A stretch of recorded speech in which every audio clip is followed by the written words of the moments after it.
wanted to add in a quick disclaimer that I totally forgot to do because, we're not trying to get sued. So everything that is said here is based on personal experiences, personal opinions, and we're not here to defame anybody. So enjoy. Welcome back, Exes and T podcast fans. Hey guys, it's Danny here. Welcome back to another fantastic episode.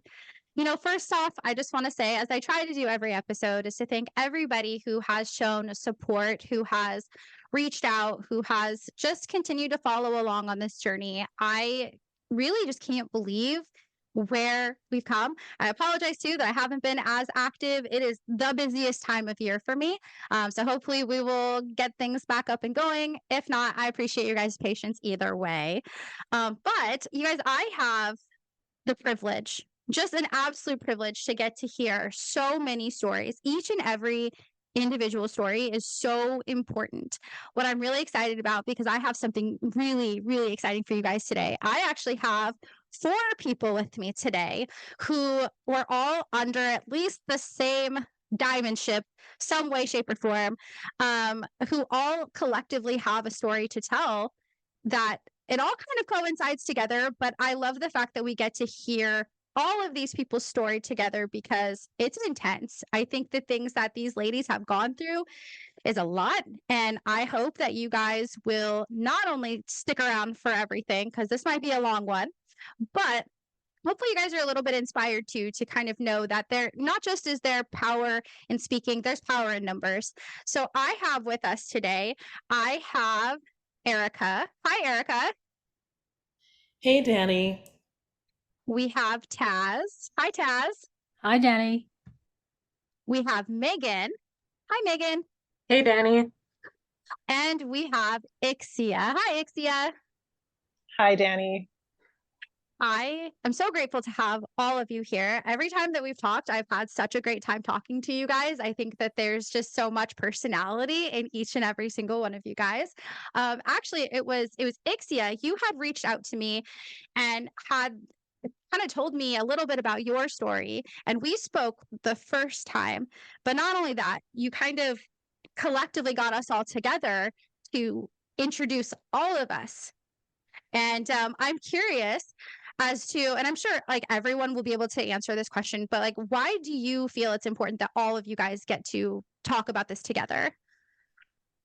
For me, it was important that all of us got to share our stories together because we've really come through our post worldwide experience by coming together and sharing our experiences with one another and forming real, true friendships. I think one of the things that they tell us a lot when you're in the business is that like your life is over once you leave, and the only real friendships you're going to have is inside the business. And because we were all directly sponsored by the same person in the end, we actually didn't have any real friendship while we were in. And it was only after we all left and got reconnected that we were actually able to be real, true friends. So for me, it's important that we all get to share our story together because we are stronger together. There is life after MLM, to quote the one podcast there. But yeah, that's why I think it's so important. I am really excited because I love that. And I love that you guys are all friends, that you guys all have this relationship that you've built because you guys have been through it together. You guys know what each other went through. I think it's easy to talk to people like, yeah, I went through this. And they're like, sure, I get it. Yeah. But they don't really get it. And when you talk to somebody who's been through it, it just develops this whole other bond, which is great. And I love the fact that too, that you said, this is why it's important to cross line. When they tell you don't cross line, this is why, because you start to talk about these experiences that you're having and you kind of start to question things, which is great because we love when people have questions. If you have questions and your upline either dodges the question, they tell you you're not ready for this information, or any other various excuse that's not directly answering the question, you're in a call. I'm sorry to tell you. If you haven't thought about that already, it's the truth. So you guys each have individual stories and then they all come together. So from my understanding, Taz, you were the first person to be involved in Worldwide out of the 4 of you. What year did you join and how old were you? So I joined in 2013, summer of 2013. I was 19 years old,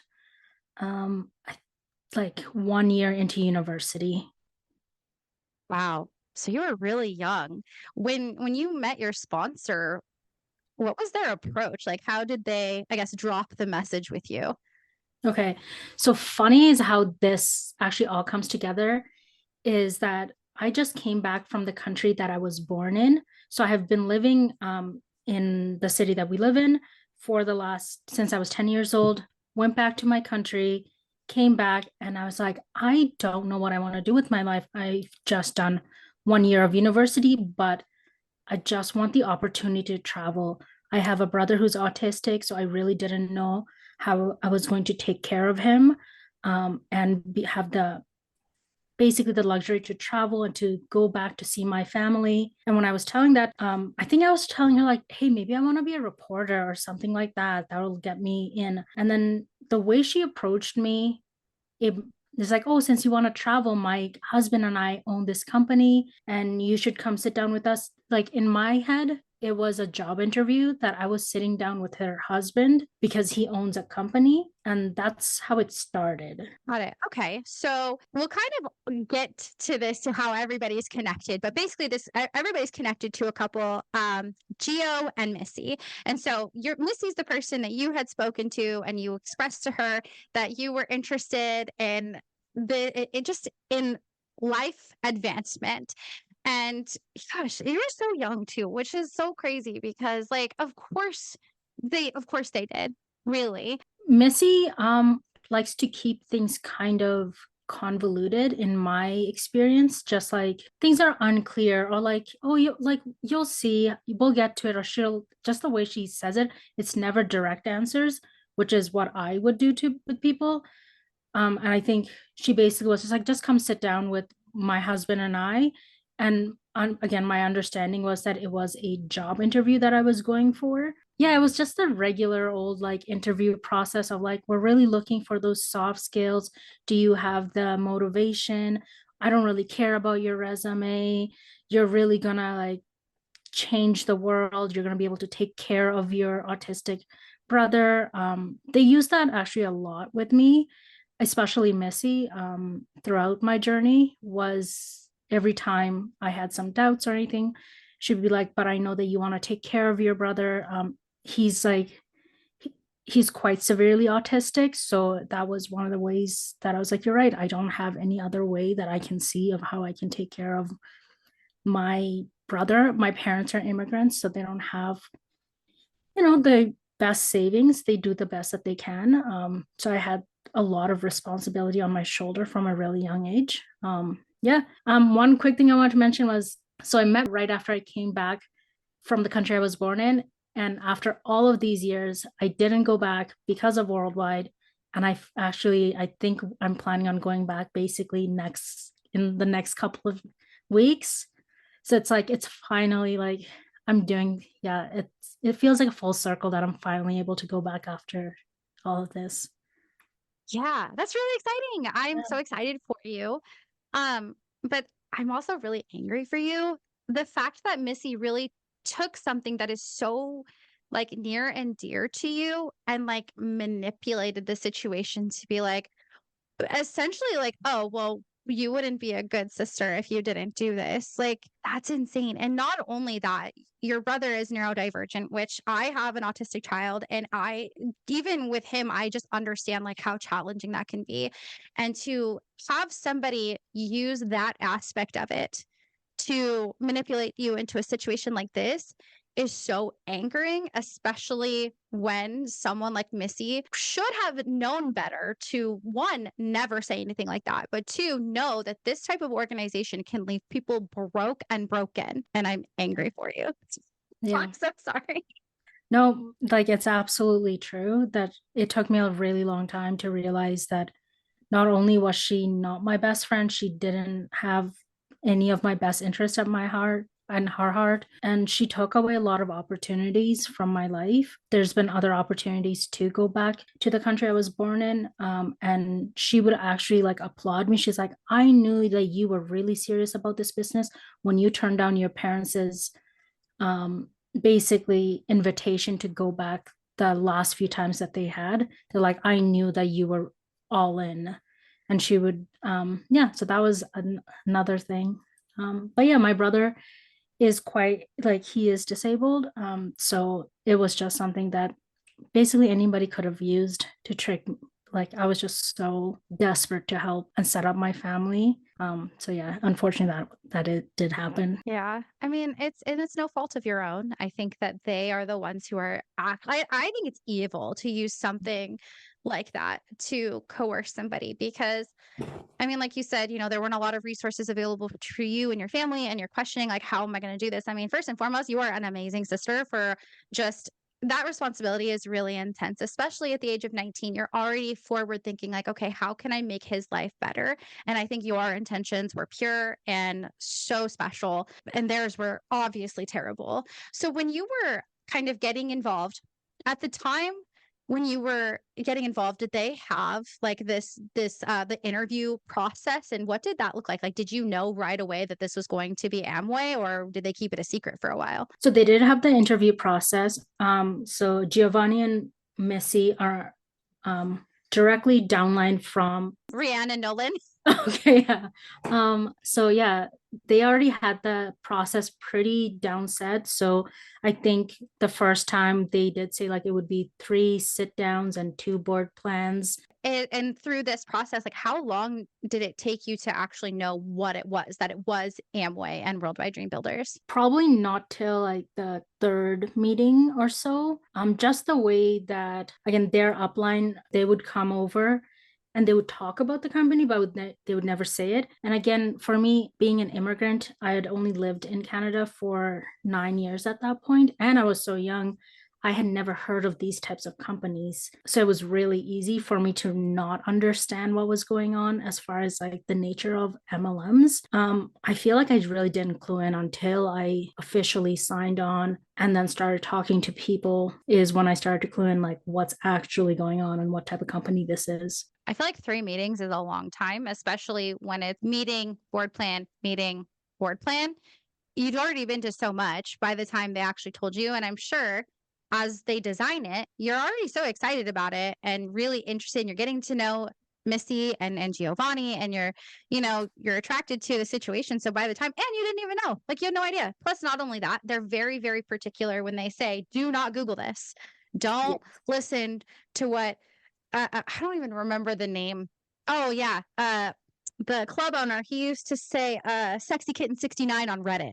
He's like, you don't need to listen to them. They won't give you their real names. You have my real name. Some of you guys even know where I live. Like, why would we lie to you? Kind of bullshit. So I get it, but and Yeah. it is so manipulative. And at any point in time, did you have like anybody in your circle that you were kind of telling, like, oh, I'm going through this? And when you found out it was Amway, did anybody that you knew have an opinion about it? So a few different things. So one thing that worked against me is that Missy also worked in Starbucks with me. That's how she knew me. So we saw each other basically every other shift. It was I couldn't get like not really be around her.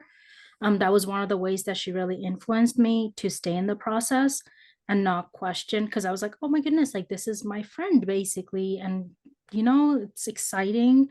It wasn't like the business came first and then my friend. It's like this is my friend who wants to do this with me. And I feel like I just found a really good friend.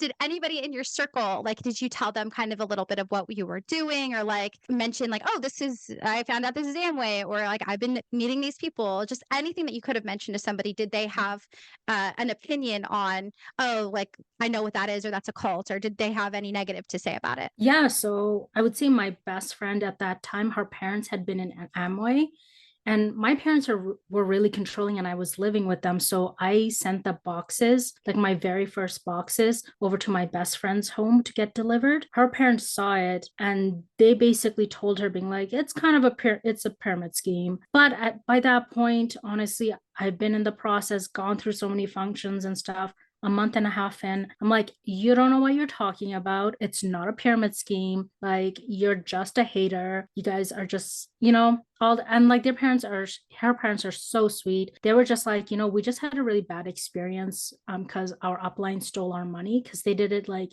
decades ago when like Yeah. the platinums would distribute all the money. to like their downlines, and that's how they got taken advantage of. So they're like, you know what, that's what happened. So I'm like, okay, well, that can't happen anymore because Amway basically gives you the check directly, so your upline no longer can do that. So that's fine. The other person were actually my parents. They didn't know what I was getting involved in. My parents were just really controlling.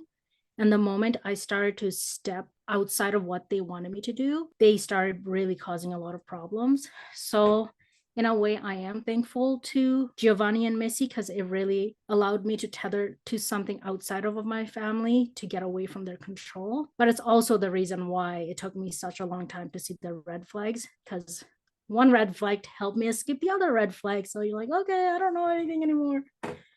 Yes. Yeah, I see that. Wow.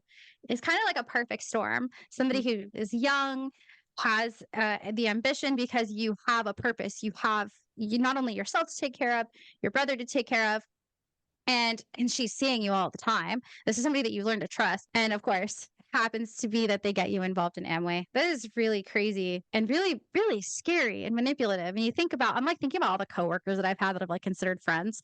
There's any number of them that could have easily gotten me into a cult because I was like, oh yeah, I trust you. No longer do we do that. Well, thank you. I am so grateful to gotten the opportunity to kind of hear like how you got involved.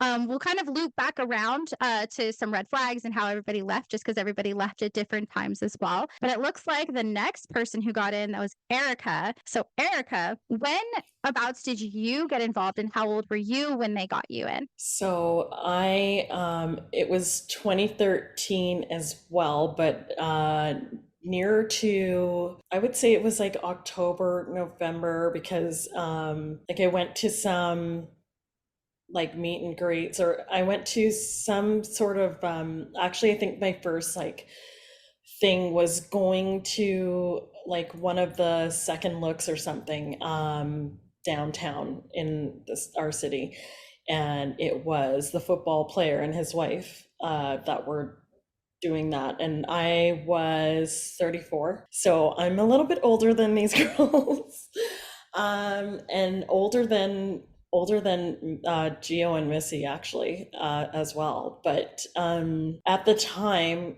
what was happening with me is like, yeah, because I'm in that age and I'm just kind of like working for the lab of the city which is Calgary. I was working, it was for that organization at the time, and just not happy with it because it was just such a toxic environment, and like every day I would like try and figure out excuses not to go to work because yeah, like it just was bad. And so I was looking for mentorship, and I was specifically looking for something that would, give me a different income, that I wouldn't have to rely on this job. And like I always knew too, like before, like working for someone else, I'm probably not gonna get, to where I want to be and stuff. I wanted to have a family later on in life. Well, around that time is when I was like, looking for that to start happening. So yeah, I actually met Missy at she was my direct they were both my direct sponsor, Missy and Giovanni. And I met her at a bachelorette for one of my friends that I used to work with at the hospital at the time. And so we met there, and just, it was in the heyday too of when like Facebook, it hadn't just come out, but it was still quite popular, and you would add like, everybody would be your Facebook friend. So yeah, so we just became Facebook friends, and then like that was like 2010. So then 3 years later, she just messaged me over Facebook actually, and was like, oh, I'm part of this organization, kind of similar to what Taz was saying about how it sounded like a job opportunity. It sounded kind of like something where I could like build my own business, or have my own independent like stream of income. So I felt like, yeah, oh my god, this is what I've been looking for. This is what I was like, talking to God about. And now, like, I get this message in my inbox. So it must be, meant to be, and like divine intervention. Um, and yeah, so, and at that time too, I had been like hospitalized, I think early, or like I would be hospitalized again because I actually have a diagnosis of Crohn's. So that was another thing, like just kind of feeling sometimes really low about that because I hadn't yet figured out how to stabilize that condition and not to be having all these flares. Like every like 2 years I was going into the hospital since I was first diagnosed in like 2001 or 2002. So that too, like figuring out how, because the medication is really expensive as well.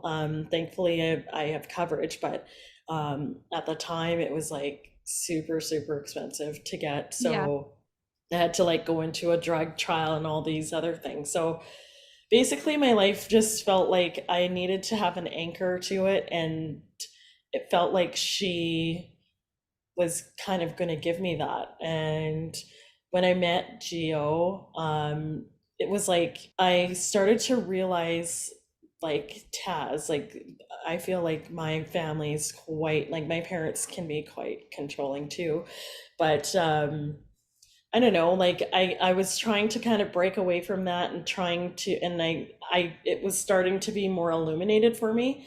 Like I Yeah. feel like before that I used to be like, oh, like I have the best like parents and I love them.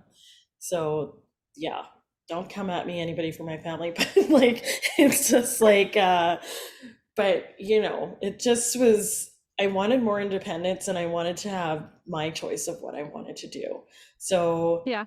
yeah. And so I like actually met Taz because um like in October or November, it was family reunion, I think is the last event of the year, I think, or is it FED? I don't know if which Oh, is it. FED. FED. Okay. So FED in Portland, we went. And Missy basically pawned me and a couple of other girls off on Taz to kind of like show us the ropes, which like first of all I thought was weird. And then like I could tell at the time that like Taz was not happy and like she did not really like us. And but I was like whatever, because I kind of understood it because like I tried to put myself in her shoes, like I Yeah. wouldn't like it either if, and also I was annoyed as well because Missy is telling me she's directly going to be in my life trying to guide me through this process, through like building this for myself. And then it's like the very first like major function, I'm like put off to somebody else who's part of her team, like not even like my direct like upline or anything. It's just somebody else that I just met, like literally we're strangers. And Yeah. it was awkward for everybody involved, really. Yeah, so it Wow. was just like it was so weird. And I don't know, but I just think I had quit so many different things before, and I had been in other MLMs before, but it just seemed different than it seemed Yeah. different than Oh, the other absolutely. ones. Yeah. Yeah. That's how they pin it, is that it's the best Mhm. one in the world. No one else does what we do. Like, oh my God. I remember the club owner, he'd list off all the MLMs that he could think of off the top of his head, be like, we're better than all of these, da da da. Like, ugh. So I see what you're saying as far as that goes. But wow. So there's definitely like they will play into whatever aspect of your life they have to. So we have somebody who was in at 19, and then you have somebody like you, Erica, who was well within your career, and they were like, well, do you want to do this for the rest of your life? Like, and you were already tired and exhausted, already looking for something else. They're like, you know what would be good? This organization would be good for you. And then Missy it brings you in. And through that time, how long about would you say that it took you to find out that it was Amway? And had you, or even anybody in your inner circle, your parents, friends, had they heard of Amway as well? Like, did you know what it was? I did know what Amway was, because actually one of my mom's friends had sold Amway before, like back in the day, probably like how Taz was saying her best friend's family, like probably around that time where Platinums would distribute. So she had come over, shown us some products before, gave the whole spiel. And I remember at the time being like, to my parents, like, this just sounds like a scam and like, whatever. So how ironic that then I become part of the same system and company that I already thought that about. It's very weird. Yeah. But just it was presented differently. Like exactly like, oh, the company takes care of the money stuff. We don't have anything to do with your money. And like, it's all up to how hard you work. And if you work hard, then you're going to get paid more. And then you can move up to these levels and get this much more percentage. Yeah, I would say probably it took about the same, like 3 meetings, three 3 to 5 meetings before I got like an offer, Yeah. which now I totally realize is, yeah, like it's their process, but it's to kind of make you want it more because it seems like this elusive thing, like only certain people get offered this, but Yeah. basically, I mean, yeah, like everybody's getting in. Like it would Yeah. have to be something really bad for them to not. Like as long as you're willing to sign on that dotted line, you're getting in. It has nothing to do. It's like a wearing down process, and it's definitely an emotional manipulation. And just the sheer fact of how long the meetings are, it breaks you Yeah. down mentally. It really does. And I definitely could see it breaking me down mentally in Portland, like the idea starting to kind of percolate. But at the same time, I still had a bit of my rebelliousness, like, because there was one, I think it was like the last day, I'm like, screw this, I'm going to go to the mall and shop instead. And yeah, like, or it was the second day, like in the afternoon or something. But yeah, but still, I did come back, and I actually quit at one time and ended up coming back. And Missy made a real point of being like, oh, I'm so proud of you because, like most people never come back. I didn't think you would come back. And so then you're like puffing yourself up. You think you're so good because, all those other people are quitters. And I'm such a winner because I'm staying in this company. Like, yeah, it's absolutely crazy. But I mean, I did have points of rebellion for sure. Because so I got married and in 2015, and he was not in worldwide. Like I actually went to like my Ooh. dad is from Jamaica and my mom is from Trinidad and Tobago, so we would always go and visit family. So every like 10 years or so we had like a family reunion, so I went there and I met my husband in Jamaica, and like we got married within like 3 months. We eloped. Wow. Yeah, like it was just me and my husband, and like one of his friends was our witness. And yeah, it was kind of a bone of contention in my family actually. But Well, I your just, upline too. They're like, you didn't take oh him through the yeah, process.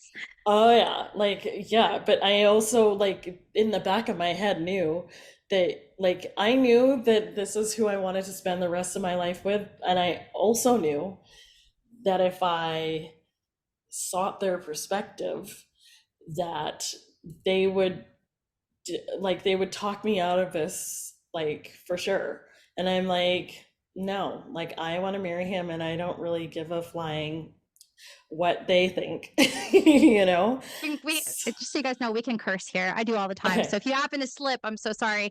If it's offensive, I also curse a lot. So you guys are free to say whatever you want here. We just can't say Okay. the see you So, next Tuesday word. right. We'll just say see you next Tuesday. Yeah. Yeah, So, but how long have you guys been married now? so that was November 6th, 2015. So it's gonna be 9 years in November. Yeah. And to think that they could have been like, you just met this person, like they need to go through the process, and it could have easily derailed so much of your life. And here you are, almost 10 whole years later, happy with this person. And I'm really glad that you had that rebellious side because like I said, they could have easily like derailed that whole situation, but that goes to show how controlling in your life that they want to be. And they never said that during the process. They're never telling you the manipulation part, right? It's always, we're going to be your best friends. You want to follow the fruit on the tree, which I do believe was another one of those terms that Ixia was telling me about, was the Oh yeah. biblical manipulation aspect. But especially when it comes to a situation like this, right? Like we kind of went through a lot, but there's so many things that can happen, right? Like when you're first getting involved, the fact that Missy had, like you said, like pawned you off on another person who was your cross line is so odd to me, but it also is very telling of who she could have been as an upline. And then, like you kind of said, like you understood why Taz would have been irritated. I could too. I'd be so irritated if my upline, Jenny, was like, "Here, you need to take care of this person this whole weekend in a whole different country and state that you may or may not have ever been to." Shout out Portland, by the way, just 'cause that's my hometown, so I'm from. But geez, and then you kind of fast forward right through this time where you are getting involved, and then, like you said, you had your little rebellious, you went and got married, which is very exciting. And through this time, they're still taking so much control of your life, and it all starts when they don't tell you in the very beginning what it is. That is the first moment that they start taking control. So again, if you're out there and you're listening and you've never been a part of an organization like this, or this sounds crazy to you, I'm telling you, that is the first step to their control. And it's by no fault of anybody's. I mean, anybody could get involved in a cult. I mean, all they have to say is the right stuff, hit the right pain point. Free health insurance, boom, in a cult, I'm done. I mean, that's Canada, right? I'm just kidding. Canada. I'm from the US. It was pretty crazy. But wow, thank you so much for sharing all of that. And like I said, we'll kind of come back around to like red flags and kind of what caused everybody to leave. But it looks like next was Megan. Megan, you were the next person who got in. So around what time did you get involved? Like what year and how old were you? I got involved in, I think it was like March 2015, and I was only 18 years old, so I Wow. was still pretty young. But I Wow. actually connected with a guy from high school because I just graduated the year before that. Um, I guess a bit of background. So where I was at that time is I finished high school and I didn't know what I wanted to do. So I wasn't in university or anything.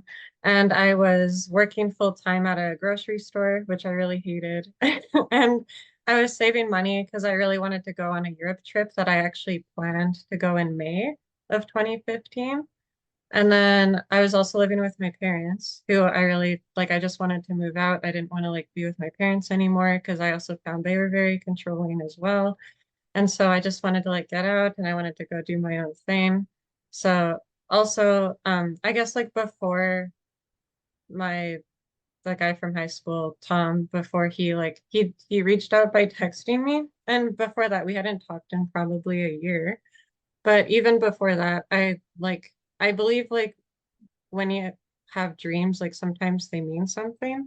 And I actually had a dream that he had reached out to me and was gonna like connect with me before he actually did that. And so when he like Wow. texted me, yeah, I felt like I was like more open to it because I was like, oh, okay, like I already dreamt about that. So I feel like this is how it's supposed to be. And then so I met up with him and I noticed like, so in high school, we didn't have like the best relationship. He was like kind of mean to me at one point. He like met up with me and he apologized and he was like, I'm doing this like great thing with my life. Like I have these mentors in my life. And I noticed the change in him. So I was like, that's really cool. Like I want to know what you're doing. And so then he introduced me to Missy too. And I related to Missy so much just because I feel like our personalities were kind of similar and her background at home was also very similar to mine. So I feel like we met up a few times and then yeah, I just really liked her. And also I thought Yeah. this was like the way out of everything that like this was the way for me to not work at the grocery store and for me to like do my own thing, get out of my parents' house. So it was good. Right. Wow. There's all those memes, right? That like, what's the high school bully up to? They're always reaching out to apologize because now they're in some sort of MLM or pyramid scheme, which is Yeah. crazy. But I love that you said that you had a dream about it because I could totally see where you're coming from. Like, oh no, no, this is supposed to happen. This is meant to be. And then he reaches out and he apologizes, and you see this difference. Which I mean, hey, if you see a difference and somebody's willing to apologize, I could totally see like wanting to give whatever that they have to say a chance. And then you meet Missy, and then of course, you relate to her, which is really crazy. But I love that. Like, it sounds like most of you who I've talked to before, Taz, Erica, now you, Megan, like you had this controlling background. And she's very, from what I know about her, is that she had something similar. So she can use that to her advantage and say, hey, like, I get it. Let me help you get out of this situation. Um, oh gosh, and you were so young too. 18. I'm so shocked at the amount of you gotta have some balls to really manipulate a child, in my opinion. I mean, of course, 18, you're an adult. However, I do think that at 18, we still don't know what the hell we are doing. 18, 19, even through to like 21. I still think that there's so much to learn and so much that they can take advantage of. Mhm. So when you started going through this interview process with Missy, was she upfront about it being Amway, or how long did Oh, you take to find out? I feel like no, she wasn't. It was like for them, I feel like it was always about mentorship. Feel like this is what we're gonna like mentor and like we're just mentors, we're gonna teach you. And also, I feel like another thing they just really manipulated is I did grow up going to church. Like I was a Christian, but I was kind of like not totally sure about my faith at that time either. And then I feel like she just like they were very straight up about their faith and what they believed in. And so I was kind of open-minded because I like trusted them. And so they brought me to like different churches a lot throughout the process, which is very interesting. And I don't know, I feel like they kind of like took advantage of me in that way too. Because I felt like maybe during their mentorship, I also had to believe in God as well. And so I think that's what kind of like led me to like believe more in God. I mean, now I do like I am Christian and I do believe in God, but it's because I decided that on my own, not because of them. And then yeah, also I forgot what you were asking, but No, no, no. so It's okay. It's okay. That's actually a very good answer. As far as like them, and it really sounded like the presentation was that this is a Christian organization. It sounds like, right? Like that's how they presented it. Like, oh, we are a Christian organization. yeah, I would say I feel like they talked about yeah, their faith just like so much with me. So I think that's what I thought. I even remember asking Tom at one point, I think it was just me and him. And I was like, is everyone in worldwide a Christian? Because I think I was kind of skeptical about it. And then he's like, oh no, like not everybody. And then also, I Right. guess Melissa, like they never mentioned Amway or Worldwide or anything, but I think she did talk about it being a net marketing opportunity or something. And so my mom has actually done she's done a few MLMs, but she's actually been a little bit successful in one of them. So for me, I was kind of like open to net marketing because I see how you can actually make some money off of it. So I wasn't against it. But my idea of net marketing is like you go and you do these trade shows and you sell stuff. So I remember bringing that up to her. I was like, do I need to do that? Because I don't want to do that. And then she said, no, it's nothing like that. Right. Did they ever mention sales? Like, was it presented as like, this is like, you're going to have to do sales, or it was just, this is mentorship with a business opportunity attached? I don't think they talked about sales. I think they were just heavily, for me at least, like heavily like this is a mentorship opportunity, and then we like have this business, and all you have to do is buy from yourself, and then you make money that way somehow. Right. See, everybody, I told you. I tell you every time I mention it, there was never any like this is not like we're told this isn't sales. But then when you think about it, like kind of looking back, it's crazy because it should have been sales based because everything that they were doing, in my humble opinion, was not the most legal. But that being said, there was no mention of sales. And then, like you said, they talked a lot about this Christian mentorship opportunity and very, very little about Amway. And when you did find out it was Amway and you said that your mom had been a couple of different MLMs, was there any negativity about it being Amway? I had no idea what Amway was, and I don't think people knew. I mean, I don't think I told anybody it was Amway, honestly. I was just really excited about the opportunity. So I was like probably the person they say not to do this, but like I kind of just shared with everyone, even though I had no idea what I was talking about. So I like shared with coworkers and like and I think I did tell my mom and everything, and they were like all very negative, and they were like, "Oh, you're in a cult and you're being brainwashed." Like they did tell me all that stuff, but I think Yeah. I was just too excited about it, so I was like, they don't know what they're talking about, and I don't trust their opinions anyways. So, but I think actually, so one of the I got in and well started I met them in March. So in April is actually spring leadership. And I was living at home with my parents still. And my mom like knew that I was, you're pretty much gone all day, right? You're gone all day for like Friday, Saturday, Sunday. And so my mom noticed that I was leaving so early and coming home so late. And she's like, what are they doing? Like, what are they talking about with you? Like, they're just brainwashing you. That's a brainwashing tactic. Like, I remember her telling me that. But I was like, I don't believe you, mom. So. Right, right. Especially at that age, right? Like, mom, listen, it's different, okay? And that's just because Mhm. that's how they tell you, right? It's I mean, one, it is the little bit of rebellion I feel like every 18-year-old, 19-year-old has at that time. But then it's also like they present it in a way that's like, no, like we're your family, we're your friends, we have your best interest because we have this lifestyle to show you. Of course, we can, give you all the advice that you need. Um, and being involved in Amway and Worldwide, I like that you said too that that your mom had said this is a brainwashing tactic. Which, if you guys aren't familiar, or if you're listening and you guys aren't familiar, there's the bite model, Stephen Hassan's bite model, and they do talk about it on there, where it is a type of control where they get you as tired as you can be, and they steal all of your energy. The meetings go until god awful hours because some of the leaders are really long winded, but not only that, these functions are, like you said, you're leaving super, super early and you're not getting back until super late. You're exhausted. And by that time, your body is so depleted that whatever they're giving you, of course, you're going to believe it. There's just not a lot of stability mentally in this organization, especially too, when they say things like, well, we didn't sleep when we were going platinum. We didn't sleep until we were diamond, which is outrageous because I call bullshit, but they're crazy. And when you were involved and you were starting to see the Christianity aspect of it, were you happy to see that they had this service on Sundays to, I guess, help everybody who was Christian not able to go to church that day? I think that's how they presented it to us anyway. Um, I mean, I don't know if I really like maybe. I think I did invite actually a couple of friends to go to like the Sunday service because I think you could invite people, right?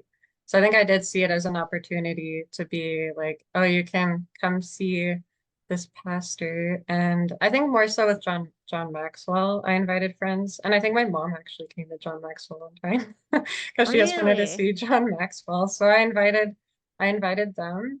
And then I was like thinking, yeah, they can see how this business is and maybe they'll join. I don't know if I was thinking about them becoming Christians so much. I don't know. Right. I mean, hey, I get it though. God, John Maxwell, that name always like makes me so mad. Were you guys also told that he only exclusively speaks for Worldwide? Yeah, yeah, I think so. Yeah. I was so mad to find out that he didn't. I wanted to believe just a little bit that there might have been one good thing from Worldwide. And I was like, John Maxwell, that guy, no, he speaks for so many different MLMs. When I saw an advertisement for him to speak for Arbonne, I was like, I felt betrayed. I don't know why I felt betrayed at that point.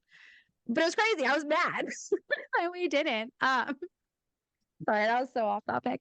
But no, I'm really eager to continue on because the fact that they got you in and really manipulated this aspect of you being a Christian, you kind of questioning things. And from what I know about your upline now, is that that was a pretty heavy emphasis into everything. So thank you so much for sharing kind of that beginning part. Like I said, we'll definitely kind of, well, come back around to like starting to talk about red flags.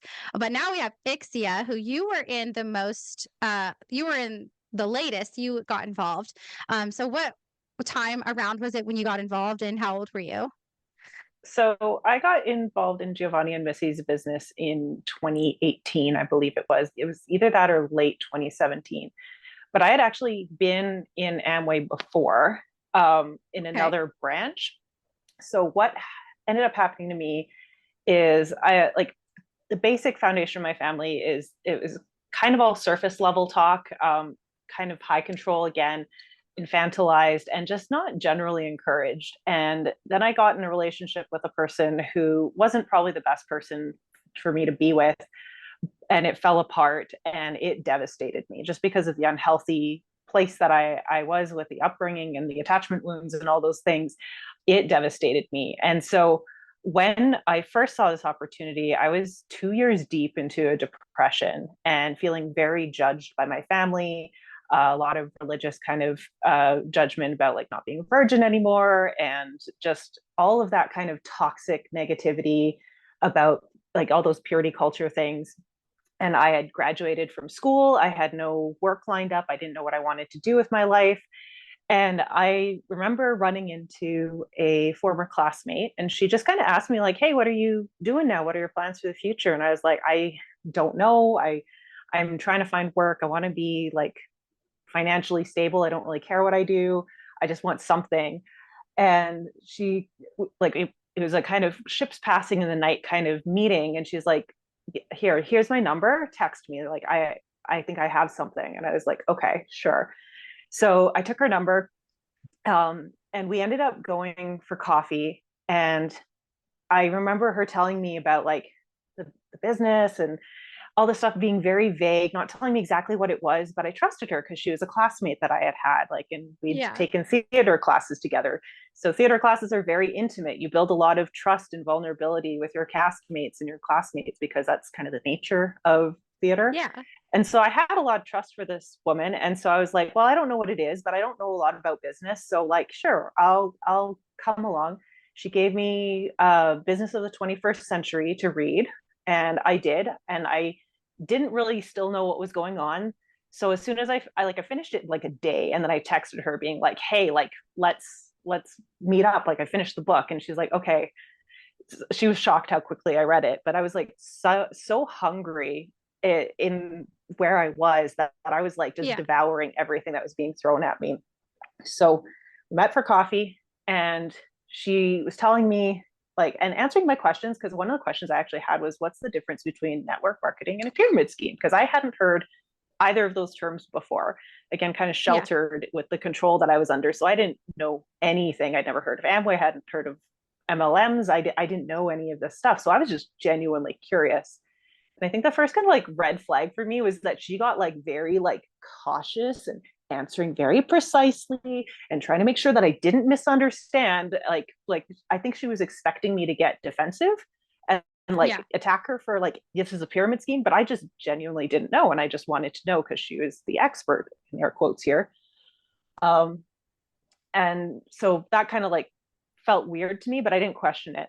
And after that, she was like, well, normally what we would do is we'd have you meet my mentors, but there is nothing booked meeting wise and until after our major function. And I didn't know what a major function was, but she's like, you're welcome to come. Yes, we're still free at that time. So she's like, it's a whole weekend and I would love for if you could come. And I said, sure, I probably won't come for all of it, but I would love to.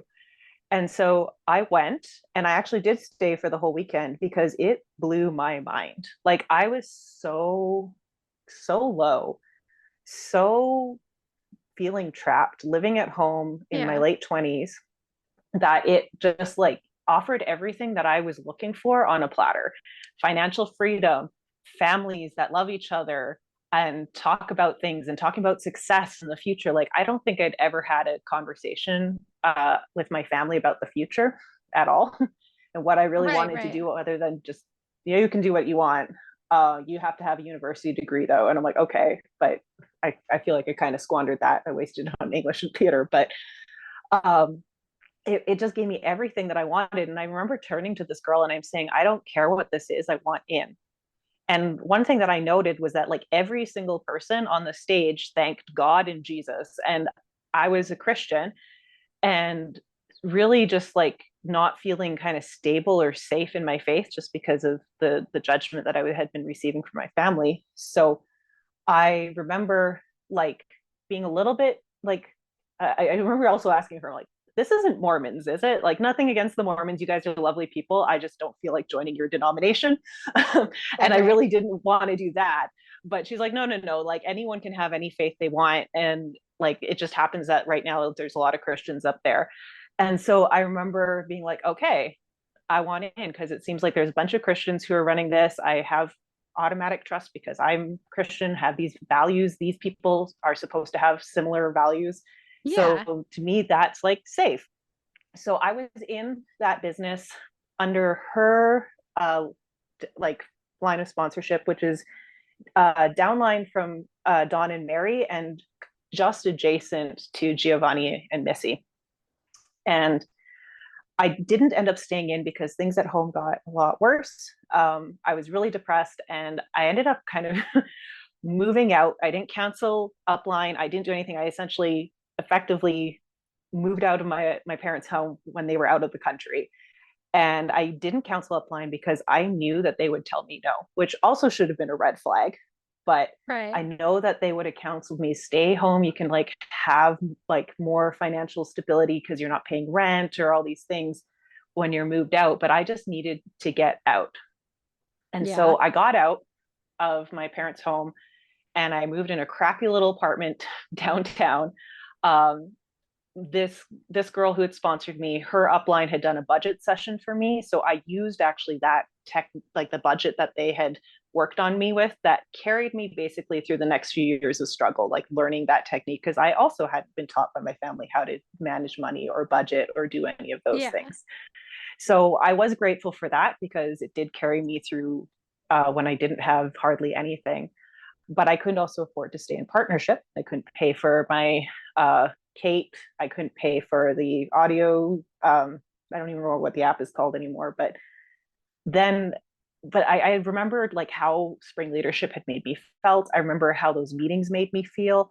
I was open to the idea because I just didn't know. As far as I could tell, just being so ignorant and naive as I was, that this was actually a good thing. And it was legitimate. It was sound. It was legal. It was fine. And so I wanted to come back. And so during the time that I was out, I was trying different churches. And I actually started going to one that my original sponsor recommended. It was a young adults kind of service. And they had different kind of guest speakers who were running workshops. And I went to one of this workshop. And the leader of that workshop mentioned Giovanni and Missy. And he had them there that night and he talked them up and he said, they provide a great opportunity for people who are trying to turn their lives around. They'll take anybody and mentor them and take them under their wing. And I remember thinking like, I think this is worldwide and I want to go back. So at the end of that workshop, they had people standing at the front to offer prayer for those who wanted it. And Giovanni was one of the people who'd been asked if he would provide prayer for people. And so I went up to Giovanni, I got him to pray for me. I don't even remember what.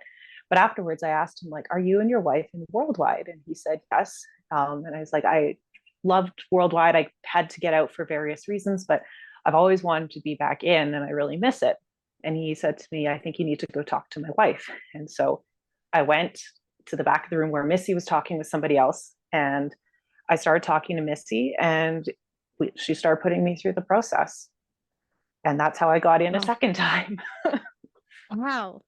But I get it because at that time, it sounds like you hadn't really gotten so deep into it that you started to see the manipulation from upline. You were just seeing the positives, the like, I Yeah. mean, hey, those functions, the very first couple of times going, I remember feeling amazing. Like these Mhm. are really uplifting, positive people. They have, and it sounds like for you, they have a similar faith. Like this is an amazing positive environment, and why wouldn't you want to go back, especially if you loved it? And then you have this opportunity where you find two more people like, oh, this is definitely it, like I need to get involved. And then you of course meet the Giovanni and Missy, and if you guys haven't already noticed, we have a common denominator here, Gio and Missy, and I'm really excited for them to talk more about this couple because oh my gosh, the things that I have learned. But anyway, so you had already known it was Amway the second time, which is a very unique situation, especially since you strove. You're like, I want to get back in. I want Mhm. this opportunity. Did the process look the same from the previous line of sponsorship to this one? It didn't, but that was just because of the calendar. So it went from like meet and greet one, and then my kind of follow up with my book with my original sponsor to immediately spring leadership, which is kind of like going from, I don't know, a couple of sips of alcohol to straight cocaine. It's like it was a whole nother level. It gave me so much dopamine. I remember feeling even during that function, my depression lifting because it was just such a positive charged um, atmosphere that I, for the first time in like a couple years, I felt like normal. Yeah. But with Giovanni and Missy, like I was doing a lot of work for myself on myself. I couldn't afford a therapist, but I was reading a lot of books and just really working hard.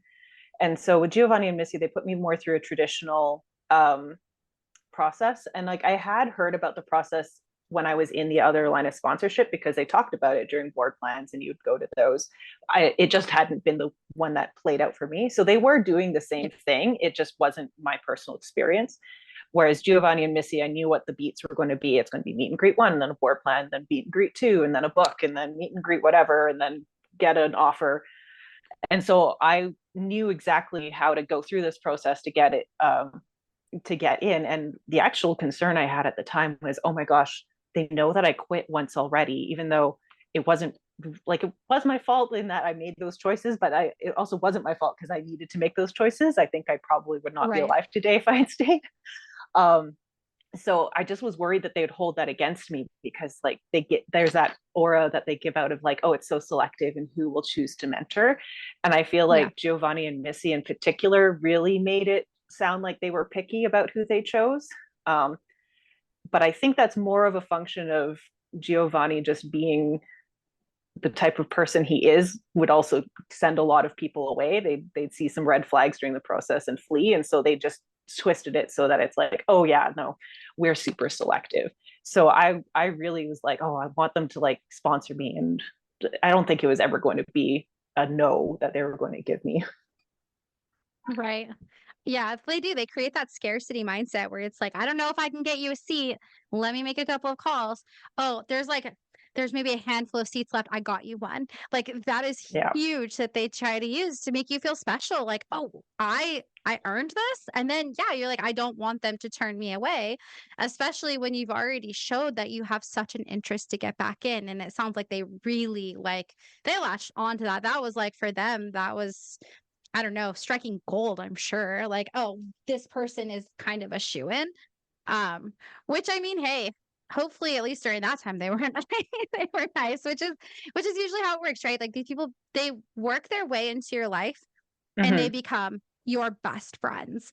And did you have an even better relationship with them in the beginning than you did your previous upline?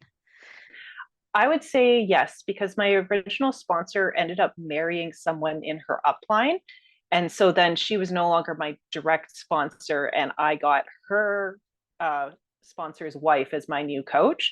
And this woman was a virtual stranger to me. Other than copying in her in on Kate's to the platinum, I never spoke to this woman. So I actually felt kind of at the time abandoned by my sponsor and didn't really feel like I was close to her or could really be as vulnerable as I had with my original sponsor because my original sponsor had been a classmate of mine, someone who I had worked on projects with. Like I don't know if I would have called her a friend, but definitely someone that I felt safe around. So to be now her no longer being the primary person who I was interacting with on a day-to-day basis, and then sending Kates to a stranger. And then this person also, not at the time, I don't know what was going on, she was going through, but didn't feel as active or as responsive. It just felt really Yeah. awkward. And the thing was too, because I am estranged from my family, that was something I had in common with Missy. And I really latched onto that because she was one of the few people in my life at that time that when they found out that I was estranged from my family, weren't like, oh, but it's your mom. Oh, but it's your dad. Oh, it's your family. Like, and really judging you for making those choices. Yeah. And she was the one who kind of got it. And I was like, okay, you understand what I'm going through. The terror of trying to have these people like insert themselves back into your life, and the fear of them finding out stuff about you that you've worked so hard to make sure that they don't know about you. To have Yeah. someone who felt like they understood and were willing to mentor you and who had gone through that longer than you had, it felt good actually. Like I felt like that was a positive for me. Yeah, absolutely. It is so rare. I feel like maybe not so much as it is now, but it is hard to tell people like, oh yeah, like I don't have a relationship with my mom. Like for me, I love that I'm in the like a similar boat with you guys. Like I was also trying to escape my mom. Like it was really a very tumultuous relationship. Like my mom is a narcissist, and just hearing that I'm not alone is, even though I hear it a little bit more common now, just hearing your guys' stories, it really does make me feel like, oh shit, like I'm not alone, because it does feel so foreign to say, yeah, I don't have a relationship with my family. Because then you do, like you said, Ixia, those people are like, but that's your mom. I don't know if it's my mom. My mom's Yeah, an right. unhealthy, narcissistic fuck. Like I don't need her. Okay, she's not good for me. She's not good for my kids. But then you have those traditional people who, for some odd reason, still think that it's okay to abuse people. But I could see as well how you're like, attracted to that with Missy. And it's just kind of this common theme where Missy and Geo are very good talkers, it sounds like, too. Yeah. People who find those aspects of each and every one of you guys that was like, you know what? You guys could be really good here. And this is where I'm excited to kind of go into some of the things that started to cause you to question things. And from my understanding, the first person to leave, that was you, Megan, was the first person out of the four of you guys to make the decision to step away. How long had you been involved when you started to see some red flags? Like, what were the first starting red flags that made you question a little bit, but didn't make you leave quite yet? Well, for me, during my when I was in the process, my process was actually like super long because I was going on that Europe trip in May of 2015 and I left for 2 months. So so I Oh, left for wow. 2 months and they're like, oh, you like they were trying to convince me not to go, but they're like, oh, you can go if you like listen to audios and books and stuff. And so and so What? I did actually do that. I Of mean, course, I get it. but then when I came back, my the guy who like Tom, he actually like ended up quitting before I was launched my business. And so I was automatically put under Owen. And Owen was an Eagle, so they really were like they really worked with him a lot. But I just wasn't close to Owen because he wasn't like part of I didn't talk to him at all. Like he wasn't part of my process or anything. So I was kind of like, well, Yeah. he's just there. But yeah, me and Owen didn't have the best relationship. I'd say like we were okay, we just weren't really close. And then also like, so I did move out of my parents' house. And then Missy actually counseled me to move in with a cross line. So this cross line, she was actually also sponsored by Tom originally. And so I ended up living with her for a year and a half. And so we had like a decent relationship. We always were like, oh, if it's anything personal, we'll just counsel upline. And then we just kind of like talked about stuff. But we ended up getting kind of close because we lived together. So Yeah. we became friends. So yeah. And later on, I guess this might maybe was like a couple of years in. Missy was just seeing that me and my cross line, I'll just call her Jill. We'll just say her name's Jill. This cross line friend of mine is Jill. And she noticed that we just weren't like getting along that well with Owen as much. Like we just didn't have the best relationship. So Missy actually did ask us if we wanted to be directly downline from them instead. So she actually took me and Jill, and we became Giovanni's and Missy's direct downline instead. Like they took us from Owen. And then I don't know how long after it was after that, but my friend Jill, so this would have been,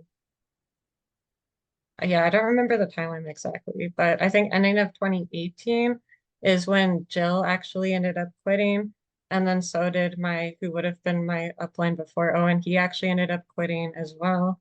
And so I actually reached out to them and I was asking why they quit. And so they were like, oh, nothing against Worldwide or whatever. We just, yeah, we want you to see you do well. Or I think he said that it was like against like Giovanni. He didn't have the best relationship with him or something happened. I don't know exactly.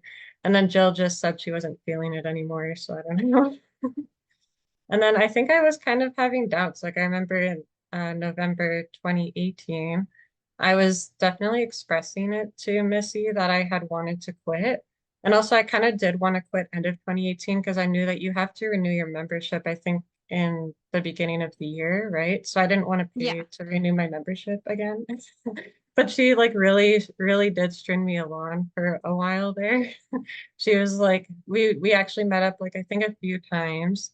And she was like, oh, just like keep remembering your dreams. And I think my dreams at the time, well, kind of were their dreams, right? They talked a lot about getting women out of like human trafficking and stuff, and also like bringing people into faith. And so I kind of felt like I kind of adopted their dreams, even though maybe those aren't necessarily my own dreams. But they did use that against me. They're like, oh, like if you quit, like how are you going to do that stuff? Or and also, so when I first came into Worldwide, when I first met them, I was very, very like shy and insecure and also like kind of depressed like Ixia was too. Like I just had a really hard time like talking to people or even like looking people in the eye. So they kind of brought that stuff up too. They'd be like, oh, like you've come such a long way. Like you wouldn't, I don't remember exactly stuff they said, but I Okay. know they would bring that up. They're like, oh, you're just gonna like go back and be worse. Like people are always worse after they leave Worldwide. And Right, then right. yeah. And then so I think like it was maybe February 2019.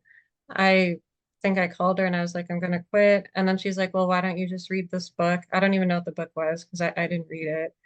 And she's like, Yeah. we'll call again in a month and see how you're feeling after you read this book. And then I didn't read the book and I just talked to her on the phone and I said, I'm gonna quit. And then she was kind of manipulative. She was like, oh, like the devil's just having a heyday with you.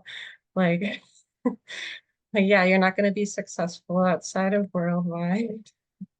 So I mean, I'm laughing only because I don't know, I just do that. It's like a, but Same. It's it's not okay. actually funny. Maybe it's Right, funny right. now. I don't know, looking back on it. No, you're But good. I do too. The inappropriate, like, I don't know how I'm supposed to, I laugh at like the most inappropriate things. So you're good. But like yeah, I mean, it was that, really bad. Like I made me feel really bad. I was definitely crying a lot with her on the phone, and I felt terrible, of course, because she made me feel terrible. But right. She told you the devil was having a heyday with you and you were somebody who was a person of faith. I'm sure, did that, I guess I don't want to say like fear as in like boo, scary fear, but did that mhm, give you some sort of like almost like negative thoughts about what was going to happen if you were leaving? Like, did you even mhm. think maybe for a second about staying? Yeah, I mean that's why I guess I dragged it out for so long because I would have quit in end of 2018, but I think I actually finally quit like March or April of 2019. So I think I had a lot of fear and I just had a lot of shame because I thought like after if I quit Worldwide, I basically told a lot of people that this is what I'm doing with my life. And so I Yeah. know that they're gonna be asking me what I'm done and then I'll be like, oh, I just quit. But I had a lot of shame because I thought that after Worldwide that I wouldn't be able to do anything. And I just felt like really bad about myself and that I had given up on my dreams. And even like I had people ask me, I think a couple months later, if I was doing Worldwide. And then I said no. And I did feel like really bad about it because I thought they were going to judge me for quitting. But I mean, they didn't say anything like that. Yeah, of But course. yeah. Wow. I hate that verbiage. that the devil's having a heyday with you. Like, just, and it's like she kind of reached out and was like grasping at straws to find something that Mhm. she could say to get you involved and to stay Yeah. around, which is insane. And I really like too how you said adopting their dreams. I've never heard it put like that, but it is so true because you start to hear what they want. And I don't know about, and maybe you can tell me if this is something you experienced, but it's like when I got in, I didn't have this like, I want a Bugatti type dream. No, I wanted like a 70 Chevy and like a tiny home. Like I didn't want anything elaborate. Was the same thing for you? And then did they ever pressure you into feeling like you needed to want more? Um, I feel like a lot of their dreams, they just weren't materialistic. Like they talked a lot about faith stuff. And I think that's kind of what drew me in is because I was like, well, they have this big vision, like they want to leave a legacy. And I feel like if I'm on their team, then I can also be a part of that and I can leave a legacy in that way, like make an impact in people's lives instead of just wanting things. So I think they Yeah. kind of pressured us in that way, maybe more so than material stuff. Because they didn't really talk about material stuff so much. I don't think it was more about like what's God's vision for your life and like what is his plan for you, that kind of thing, and these big picture things. Yeah. Yeah. Wow. Okay. I have to say that's awesome because I probably would have stayed in longer if my upline was the same way. Because I would have loved that. I mean, I'm not going to lie. Like, and of course I think they're terrible, but I feel like that is such a more attractive thing Mhm. than like, cause that was not my experience. My upline was always like the club owner's wife bought him supposedly with cash this, Maserati. I didn't even know what that was. And then they brought it to like one of our events. Like, you guys can sit in it. Like, it was so much more on the materialistic side that I do have to give credit where credit is due. And if they were like talking about wanting to actually help people as a whole, that is pretty wholesome. I'll give them credit for that, which I really Yeah. like. But Yeah. I still cannot get over this manipulation of your faith. Was that a common thing that happened with Giovanni and Missy, that they started to use faith against you? Yeah, I do think so. Um, I feel because also like on top of Worldwide, I was going to church with them a lot too. So I mean, I saw them a lot outside of Worldwide. But I mean, I was going to the churches that they like wanted us to go to, that they felt like were good.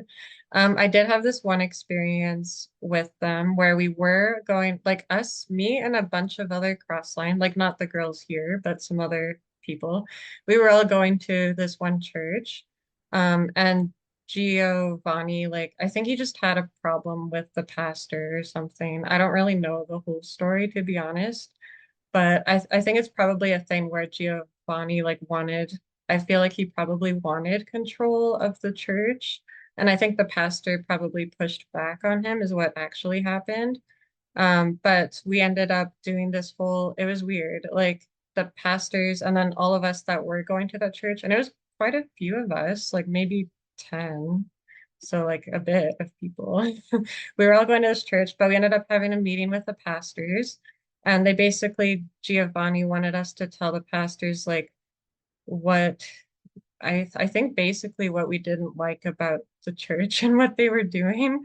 And he wanted us to all leave as a group collectively. So that actually ended up happening. I mean, before we did this meeting, like he did talk a lot about the pastors. He was like, oh, they're doing this is wrong. And like, this isn't in the Bible. Like the way they're doing this is wrong. And so I think they just planted the seeds in us. And so we all kind of thought that way just because he was saying that stuff. And we fully believed Geo too, because the way he just talks like he's very charismatic. And I feel like he does talk like he has authority, right? And you just believe him, like when he talks to you. And so I think a lot of my faith was just honestly trusting what he said.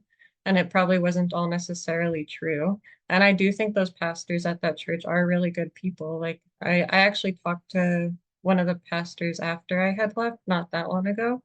And she said that the whole meeting thing, she actually wanted to talk to each of us individually before we left, but Giovanni wouldn't let them. So very interesting. Wow. Yeah. Um, so I have actually spoken to this person.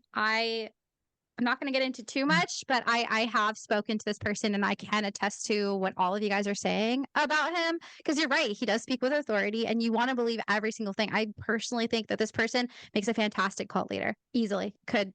Absolutely. And I think that there's a lot to say about the fact that this person wanted to speak to each of you individually just to understand, it sounds like what did we do wrong, or like what is going on. And he put a hard stop to that and was like, no, you're not going to do that. Like that's very telling, very Yeah, telling. yeah. Wow. I just Oh wanted to gosh. also talk about how I guess all of us kind of like we were all crossline in the organization, like me, Ixia, Erika, and Taz. But a lot of the time we did a lot of like road trips together. Like we would go Okay, up yeah. to Edmonds or sorry, all these like places around us.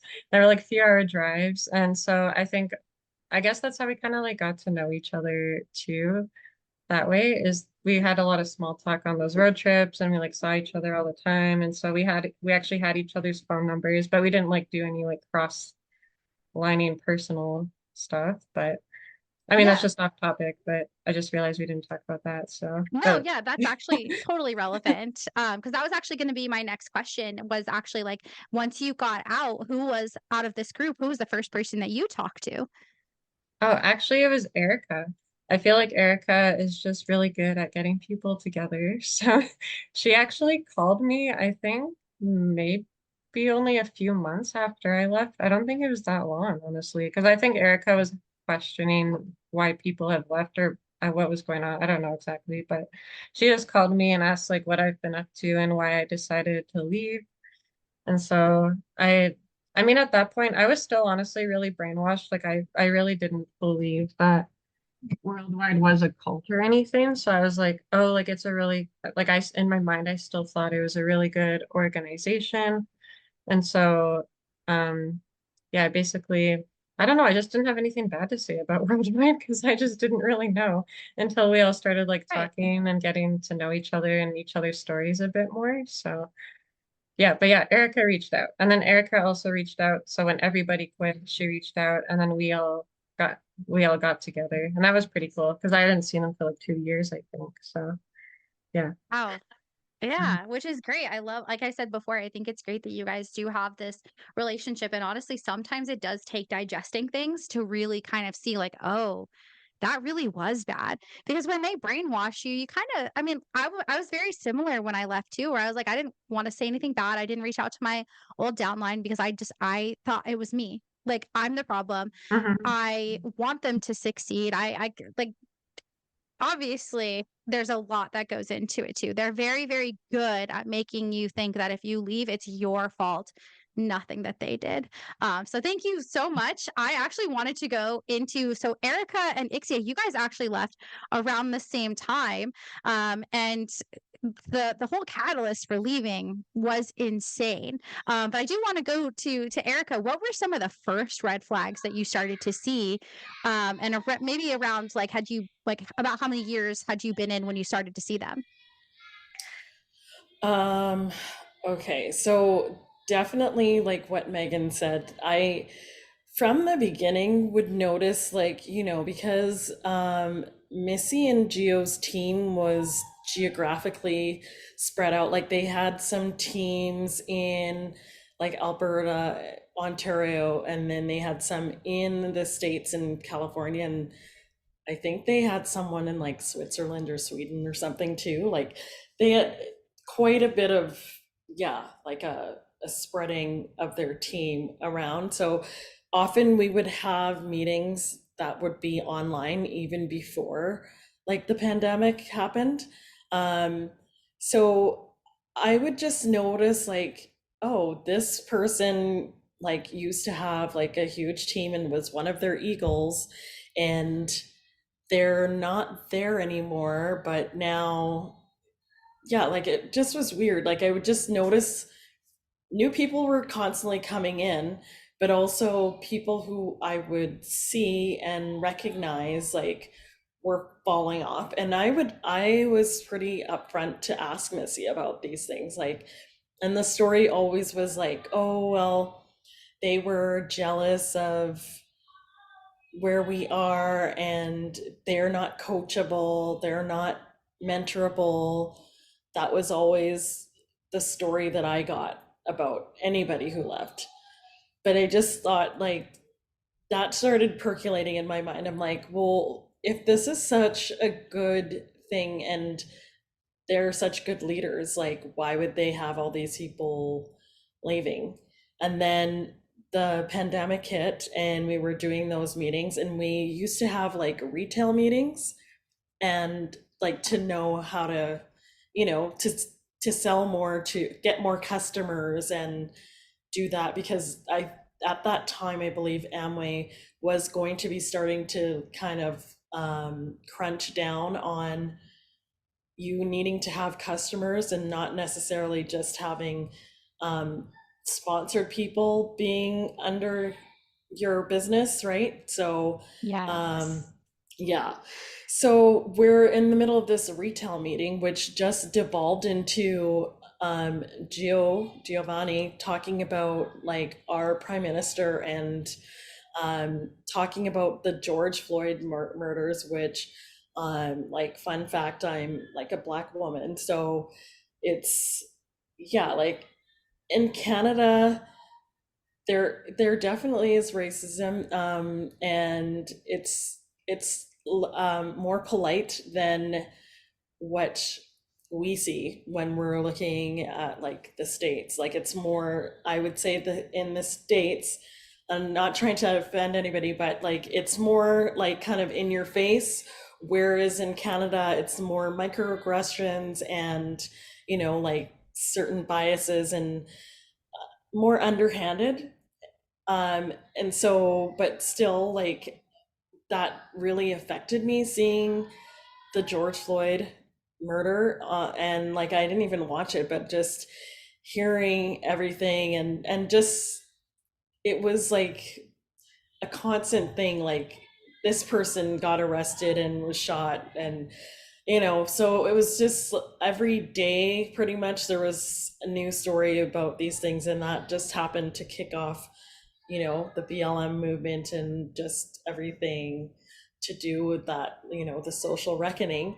And he basically was blaming George Floyd because he was a criminal, and because he stole $20, and he has like a record of doing all these things, and people are trying to make him into a hero, and people were like, I don't think it's that we're trying to make him a hero. We actually were chatting in the chat, and he was like, nobody should be chatting in the chat, and all this. So I like unmuted. I'm like, why? And he was basically treating us like we were children, and he was, yeah, our father, and that we're not allowed to have an opinion other than his, and just going off on like what I think. And Gio has told us that he was diagnosed bipolar,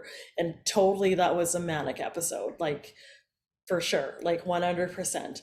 But it just was like so off-putting. And then Ixia actually called me like right after the meeting, and like she's just like, hey, it's Ixia, I just wanted to check and see if you were okay. Yeah, so I think, Ixia, you should kind of jump in and take over from here. And yeah. Yeah. Yeah, it was a whole wild situation because actually the whole George Floyd rant was kind of the second strike for me against Geo. I'd had a pretty good relationship with Missy throughout my experience with them. But then with the pandemic happening and things were getting crazy, and I hadn't seen this side of Geo much because I mostly interacted with Missy. But I think the best way to describe him so that listeners can understand is he's pretty much like one of those QAnon people. I don't know if he actually believes in the QAnon conspiracy specifically, but of that ilk. And I remember the retail meeting that first kind of put things off for me was he casually threw in this retail meeting a bunch of conspiracy theories, including that our prime minister was a pedophile and was the head of a pedophile ring. And as a Christian, I was horrified that he'd said that about a person with no proof. And part of Christianity is to like represent Jesus well, and talking about another person like that is something Jesus would not do. So I remember sending him a Kate and just being like, hey, I don't think that was like very mature. Like, I don't think you should have said that. It just didn't represent Jesus well. And there are people who are on that call who are not Christians. And so what are they going to think about us and our faith if we're throwing around blind accusations like that? And during the pandemic, I had started working on a book with an aunt of mine who was writing about holding people accountable in church structure for when we see people start doing things that are like that, like just not representing Jesus well, not like doing things that are harmful to others or to yourself, and just how do you approach that in a loving way. So having that fresh in my mind, I was like, well, I'm going to do this. This is a biblical kind of principle. You can find it in Matthew 18. You're supposed to first approach like your brother and confront him on it. And so I did, and I didn't think it was that big of a deal. I was fully expecting oh, you know what, Ixia, that's my bad. You're right, that didn't represent Jesus well. I'll just mention it next time, just be like, whatever. And like, I was fully expecting it to be like a non-issue. And then I got 4-minute Kates back, basically telling me why I was wrong. And I remember having a bit of back and forth with Gio about this and trying to like understand where he was coming from, but like bringing up counterpoints, which were never addressed. And I remember getting to the end of that and just realizing this guy is completely and totally off the path. This is not okay. Yeah. And it was having this relationship with my aunt, who is a Christian and is like one of the healthiest Christians I've ever met. I kind of had that to contrast, like if I had an issue with her and how she would have handled it versus how Gio was acting, and just everything that we'd been working on in this collaborative project. And I was just like, oh no, like, and I just remember being at the point where I was like, okay, well, I'm just not going to let them coach me spiritually anymore. Because if they're off, you don't want someone who's off to coach you in that area. But I was still interested in being part of the business. I told Gio and Missy that as much. That didn't really get received well. But I was determined that the business was going to work for me. It was going to be what gave me everything that I wanted in my life. And so I was still coming to meetings. I was still interested in learning about the business. And then that's the retail meeting that we had where he went off on George Floyd. And basically everything Erika said, where he implied that what happened to George Floyd wasn't as bad as people were making it to be, because he was a criminal and because like it was just like I remember him saying racism isn't real, it's just hate. And I remember thinking, what are you talking about? That's like saying the color red isn't real, it's just color. And the thing is, racism is a term that is used to outline a very specific type of hate so that we all know what hate we're talking about. This is how the English language works. Just like red defines a very particular spectrum of color, so we all know what we're talking about. And I just remember thinking, like, what is this guy on about? And it's so strange. Like, Giovanni's got Italian heritage. And I'm like, what do you mean it's like racism isn't real? For a huge part of the early 20th century, Italians were experienced racism. They were considered other. And I just was so baffled by this. And just the fact that somehow George Floyd having the past that he did somehow made what happened to him somewhat justifiable. Like, that was just so horrific to me, especially since coming from a man who claims to be a Christian. Yeah. And I was just mortified. But I also am a white woman. And I was like, this is mortifying to me, but I am aware that there are people who try and have a savior complex, who try to speak out on behalf of other races to save them instead of being an ally, and overstepping inappropriately. And I definitely was concerned. I'm like, am I out of line? Am I getting over offended about this? Am I overreacting? I'm not a person of color, so I don't know how much of this is appropriate. So that's why I called Erika. I called her. I'm like, are you okay? How did you feel Yeah. about that? If you're okay with the things that he said, then I guess it feels like way out of line to me. But if you're okay with the things that he said, I guess I can find a way to be okay about it too. And it led to us having a conversation about the trying to unpack what we just experienced and what we were going to do going forward. And because for me, this was like the second strike against Giovanni after like what he had said about the prime minister. Like, I don't care for politics in Canada either way. Like, vote for him, don't vote for him. I don't really care what your politics are. That's not the point. This is accusing another person of the heinous crimes. And when you're supposed to be a person of faith, that's detestable. And now you're saying that this person in this other country, like everyone's overreacting to how he was blatantly murdered Right. because he was a criminal. Like, I just, yeah. Sorry, I just got so passionate. I lost my train of thought where I was going with No, that. it's okay. That's ouch. That's wildly inappropriate for anybody, let alone a business owner who's supposed to be mentoring a wide array of people, right? Mhm. This whole, they, what do they say? They say this business is for everyone. We don't judge, blah, blah, blah. And yet, somehow, some way, this seems like an appropriate conversation to have. And it's just, I'm baffled right along with you. I mean, it's angering. And I also like that you kind of stepped out of what you knew was against the rules, cross-lining, and you called Erika and were like, you know what, I need to get more perspective on this. And I Mhm. think that's totally fair. I think that's great. And I love that it opened up that conversation for you to understand that like your feelings were justified and hear her feelings and hear that her feelings are justified. That is insane. I left before this whole ordeal and I can't even imagine like what it would have been like to go through not just their opinions of the pandemic because I have heard worldwide stance on the pandemic and that is Yep. fucking crazy.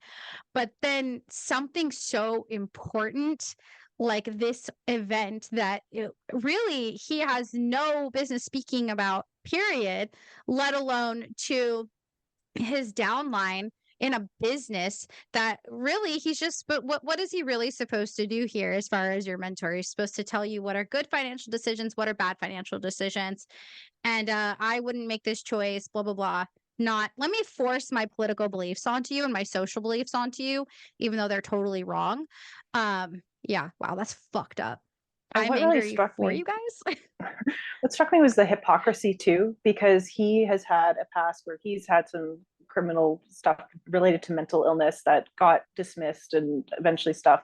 And he would always talk about how much he'd changed and how much he'd grown and that he Yeah. believed anyone could change, except George Floyd, apparently, because he was a criminal. And even though he had served the time for the crime he committed, somehow George Floyd's not allowed to change in Geo's books. And I just remember that just so like hypocrisy is one of those things that really rubs me the wrong way.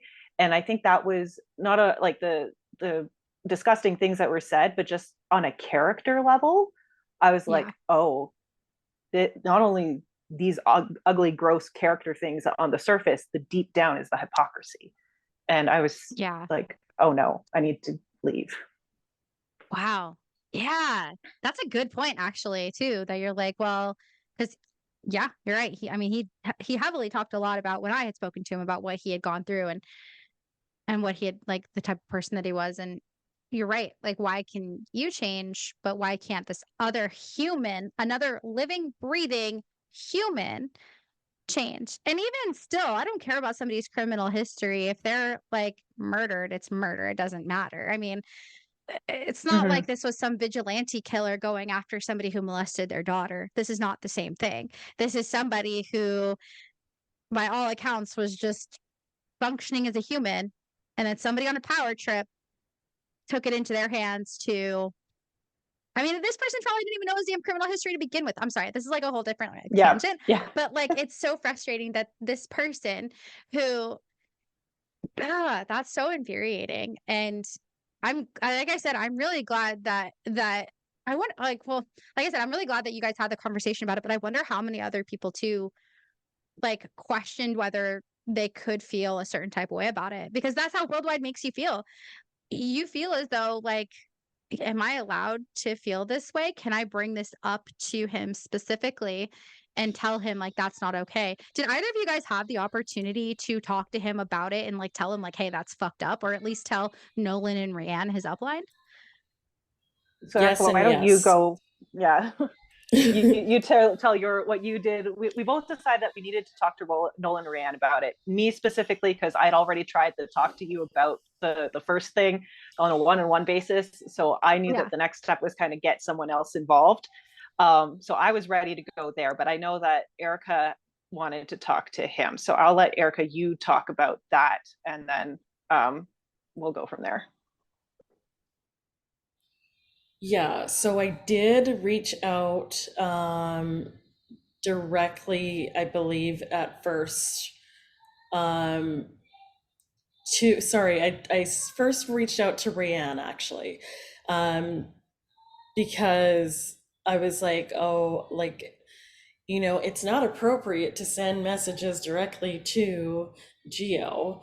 And because of the sensitive nature of what I was wanting to talk about, also, I wanted to get like that, you know, perspective from more high above, right? Someone who's actually part of the infrastructure of, the company, so that I could see, because that was what we were counseled to do, was like, if you have an issue, to talk to like your upline, but if it's the issue with your actual upline, then go to their upline. Yeah. So I sent her a message, and long story short, I mean, it was like, oh, I'm sad that you're sad about this, and I'm just sad that this situation happened. Um, and but like there was no real, like, she really wasn't gonna be talking to Geo and holding him accountable. It was basically just kind of, I felt placated, I guess is a good word for it. Like, and she suggested that I do talk to him like directly, because what I had hoped was I had actually sent the message to Rand, copied Nolan on it, so that, hoping that as a man, he would talk to Geo directly, and then we could all get together and have like a discussion, Yeah. right? Like that's what I thought would happen. No. Um, And so when I proceeded to message Geo about this, he starts sending me all these different things on like Facebook Messenger, Instagram Messenger, different articles about like why I'm basically wrong, and telling me about his Italian grandfather who built the rails in Canada, and how, so he knows exactly what I'm going through as a Black woman in Canada, or like he would know exactly what Black people are going through in the States as well, because of his background being Italian and seeing his granddad having to work so hard. And yeah, I was just pissed off. Like, I mean, you could imagine. And Yeah. yeah. I'm so sorry. Like that's not even comparing apples to oranges.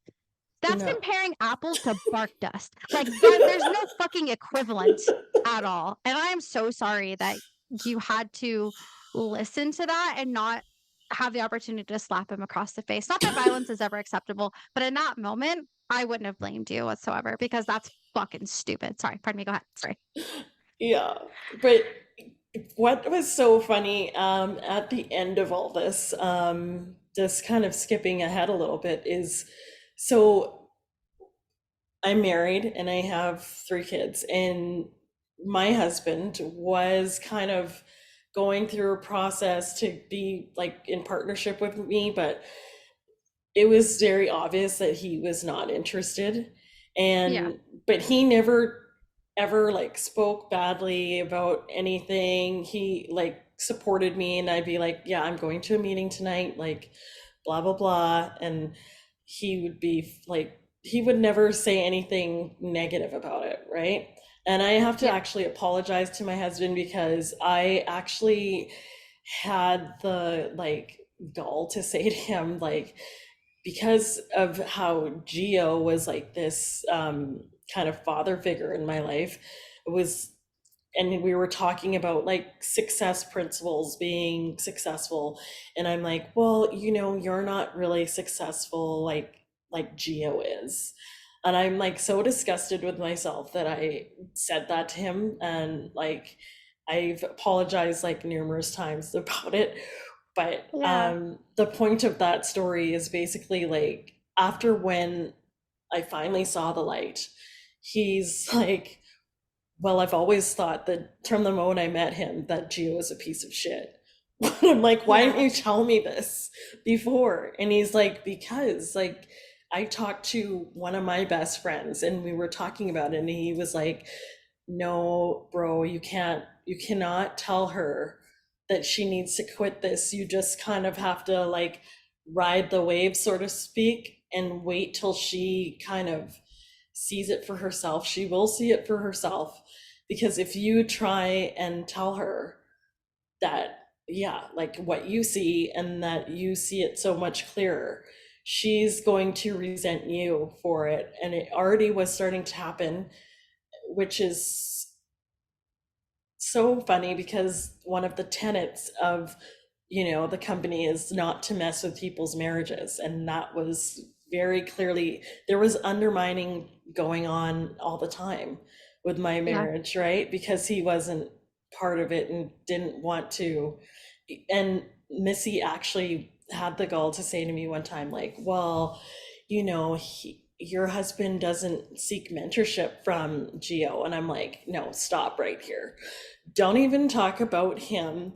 He is not part of this business, and you're not going to talk about him like that. Like, it was the one time that I definitely was like, no, bitch, don't even go there. Like, Good and for so, you. yeah, but basically, yeah, there was, like Ixia told you, um, you couldn't talk to him. It was like when you're trying to talk to him, he's hearing completely, I don't know, like he just had his mind made up that he was right. And nothing that I said was going to make him change his mind. And he threw in the Yeah. biblical stuff about, yeah, like Ahab spirits, Jezebel spirits, being, yeah, because there was also a whole other group of like on Kate, a whole other group, like for people who believed in who were Christians. Uh, there was a whole separate group other than their like, you know, business Yeah. Kates that some of us belong to, that not everybody belonged to, that he also was using to further manipulate us spiritually. So, Wow. yeah. That's insane. First and foremost, though, I have to say, that remark that you had made about your husband, I hope that you kind of like forgive yourself for that too, because I can totally say that the way that they make you feel, I said that to my dad too, something very, very similar. And I can never apologize enough because my dad's like my hero. But at one point, I really did. I was like, sorry, dad, you're not successful like these people. And he just gritted his teeth and just fucking bared it. But I when I say that I get it, I get it. And I think everybody who's been in can say at one point or another that they have felt some type of way like that just because that's the way the business makes you feel. And it also makes you like they try to drive a wedge so that way you're not as trusting of those people and you follow everything that they want. But not only that, Geo's power trip about faith and religion in this aspect is so scary because I think we've all seen how historically religious cults have harmed so many people, not just emotionally, but physically. We have seen mass suicide, murder, etc., because of these fucking cult leaders. So I say that to say that it is scary for people to have this level of control, which is really unfortunate, especially when you come into an organization like Worldwide and want to believe it's very, very good. And then you have fucked up people who, well, I'm sorry, all of them are fucked up, but still, it's wild. And then I want to ask more about this group chat, and just kind of go over it really, really briefly. These terms that he's using, because if you guys are out there like me and you don't fucking understand, hey, I feel you. So Ixia, I think you had a fantastic explanation that was like that made me understand this whole Jezebel and Ahab spirits and how he throws these out. Just, it sounds like whoever he finds weaker than himself. Can you kind of explain what those mean and in what context they might be used in? So Giovanni definitely over spiritualizes a lot of things. He over spiritualized the death of George Floyd as well, in other conversations and stuff. And when it comes to terms like the Jezebel and Ahab spirit, so in the Old Testament of the Bible, there is this story about the king of Israel at the time and his wife Jezebel. And the dynamic there was that Ahab was kind of a very weak ass king. He wasn't very good, and his wife was very dominant. And I think a lot of people like reading that story, you could classify her as an actual psychopath, very cruel, manipulative, torture, that kind of stuff. And so there's like this piece of this history in the Bible of this row of kings, and she gets, sometimes she's got this beef with this prophet. It's this whole thing. A lot of churches that are leaning towards more interest in the things that happen in the spirit realm, they will look at this story and they will say that like these represent two spirits that are in existence. A Jezebel spirit is a woman who is like very like manipulative and conniving and cruel, and then usually partnered with a man who's kind of weaker willed. I am actually surprised that all the alpha male misogyny bros haven't picked up on this, but we'll just keep that a secret from them. But it's often used very willy-nilly to keep women in a position below men in patriarchal areas. I am still a Christian. I'm not going to say that spirits like this don't exist. I think that's a bit I think that's kind of foolish to say that that's not a possibility. I don't think it's nearly as common as how it's ascribed. I think it's very much abused to kind of push people down that other people don't like. I know that Giovanni would often accuse different couples and different dynamics and different things of having a Jezebel spirit. And ironically, out of anyone that I've met, I feel like Giovanni and Missy are more likely to have it, except that he has the has the Jezebel spirit, and she's got the Ahab one. If we're going to be throwing stones here, but like in a reality kind of situation, it's a very big accusation to make, and I think it's really, really just over applied as a way to keep power over people and to really make people feel spiritually small or powerless.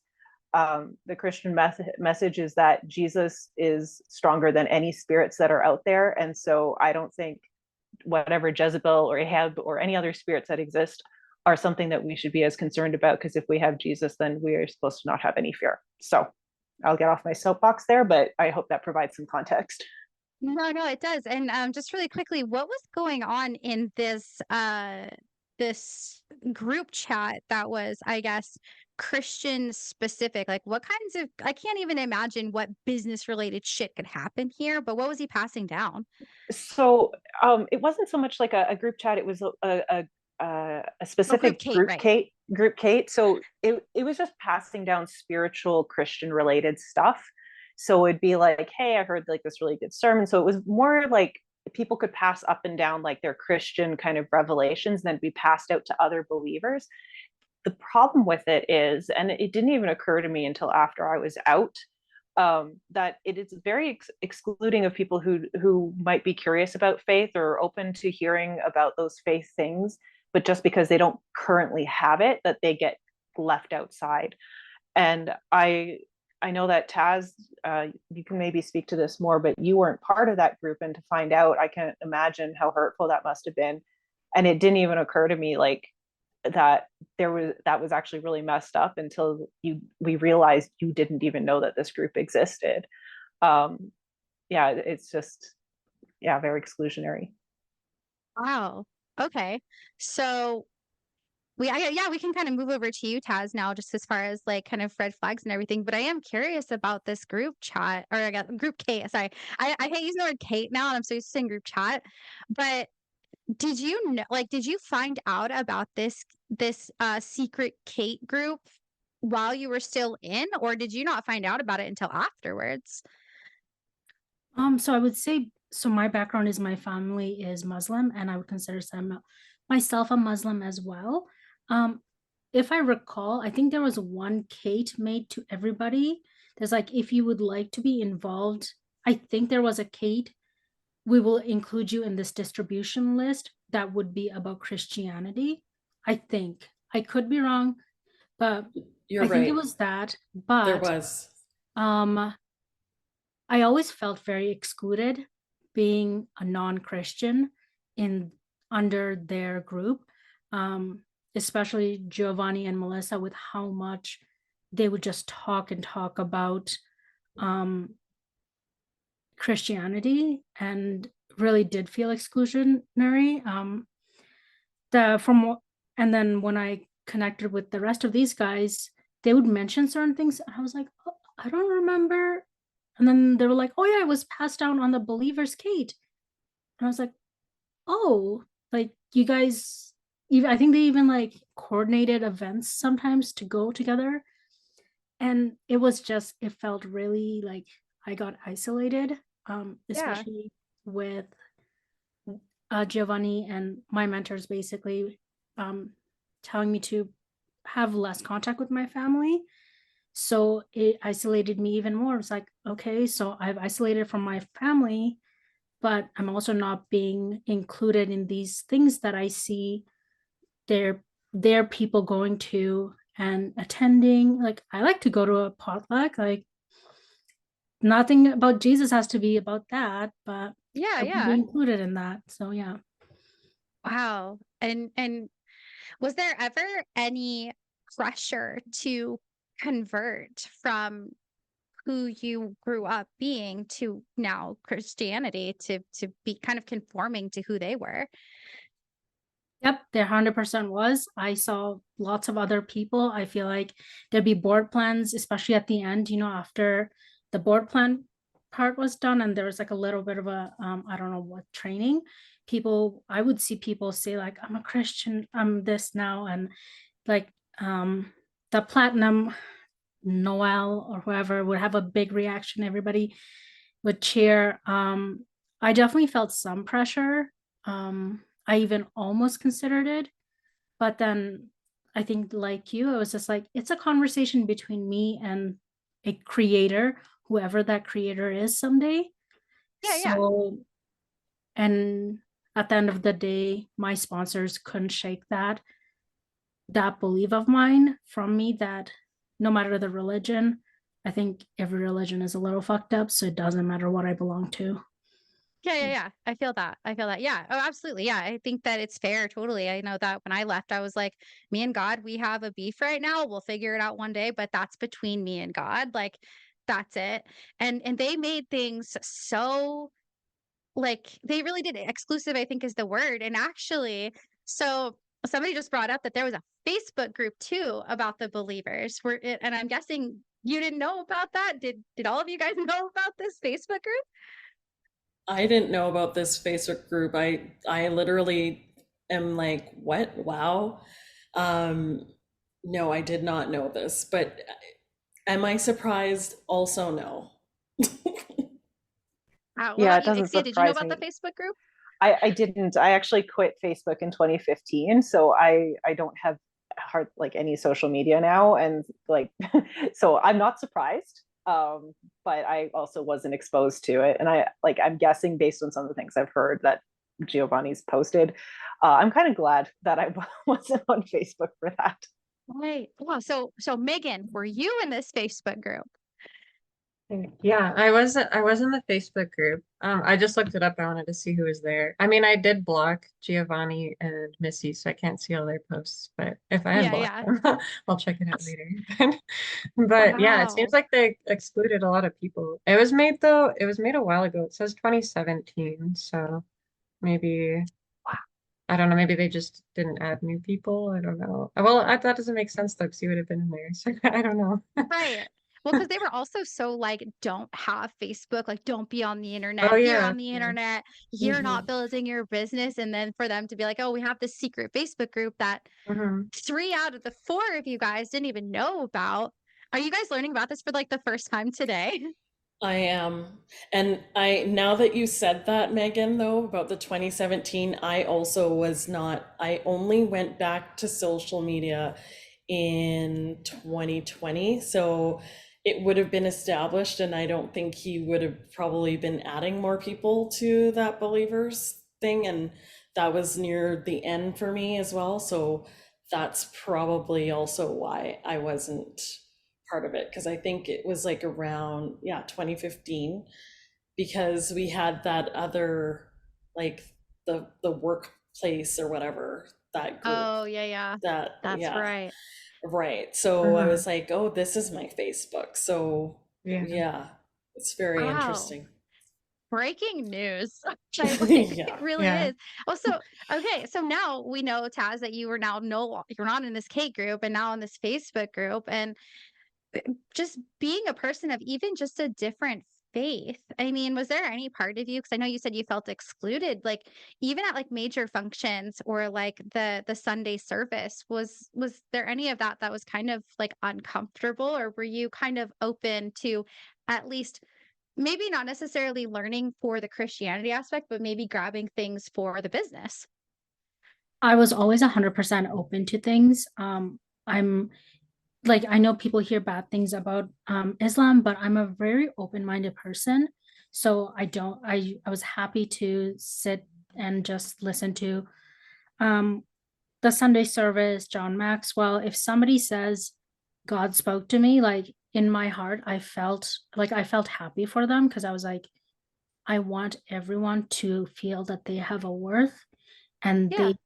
so it really, I always felt so happy for anybody who went on stage, and it's like I found whatever, and I'm like, I want that for everybody. um but yeah, I definitely did feel excluded. That was one of those things.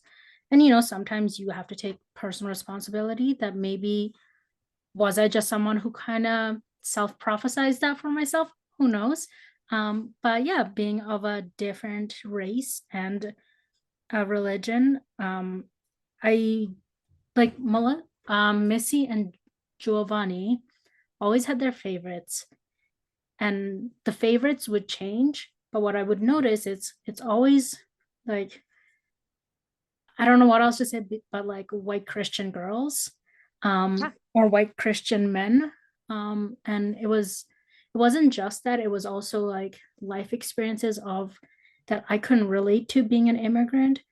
So it's like, on one hand, I would be told like, we're your best friends, like you just need us.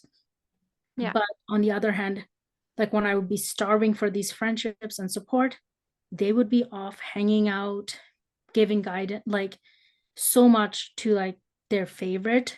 And there was like 6 to 7 people that were always their favorites. And I would just be like, but why can't I get the same? Because you're my mentors and I should be able Yeah. to get that. Yeah, that was my experience as far as like being excluded. Wow. And that's so sad. Ugh, I'm so sorry that you experienced that. And outside of that, what were some of the red flags that, other than that, did you start to see where you started to question the organization that you were a part of? Mhm. So I will say that I think I was the last to leave, even though I was the first to start with being sponsored by these two people. But I did notice the favoritism. Giovanni is extremely misogynistic. It is, and I made so many excuses for them because I don't know. It was just, I was trying to escape one bad situation. I got myself into another bad situation. So I made a lot of excuses. There was a thing that they would do where they would get their team members to work for them, like clean their houses, provide childcare, go work at Giovanni's snow removal and lawn business. But like then you wouldn't get paid. That was also a red flag there that I would hear about. Yeah. Wow. And yeah, I did just feel really segregated as someone who wasn't Christian. So one of the comments was again George Floyd one. Really, it made me cry to think that like someone could say that a person deserved to be martyred the way they did. Yeah. So that was really terrible. And then Giovanni again was also, surprise, surprise, like didn't like trans people, men who put on makeup. So he would make fun of men who put on makeup. And I remember somebody even pointed out like the artistry person is a man. Like, and you're literally just bashing men who put on makeup, but like this is a business meeting again. So a lot of there's a lot of red flags to be honest, but I think this is the things that I could think about right now. Yeah. Wow. Yeah. Yeah. The homophobia that runs deep within worldwide, the transphobia, the racism, like it's weird because I feel like when I was in, I didn't want to see it, but now that I'm out, it's blatant, it's blaring, it's right there in my face where I'm like, that's gross. Just the way that they spoke about people of color. Like, I think the biggest thing that I hated hearing was that, like, one of my upline basically said, like, oh, well, he cut off his locks and he would tell other people, like, you need to do that because I did it.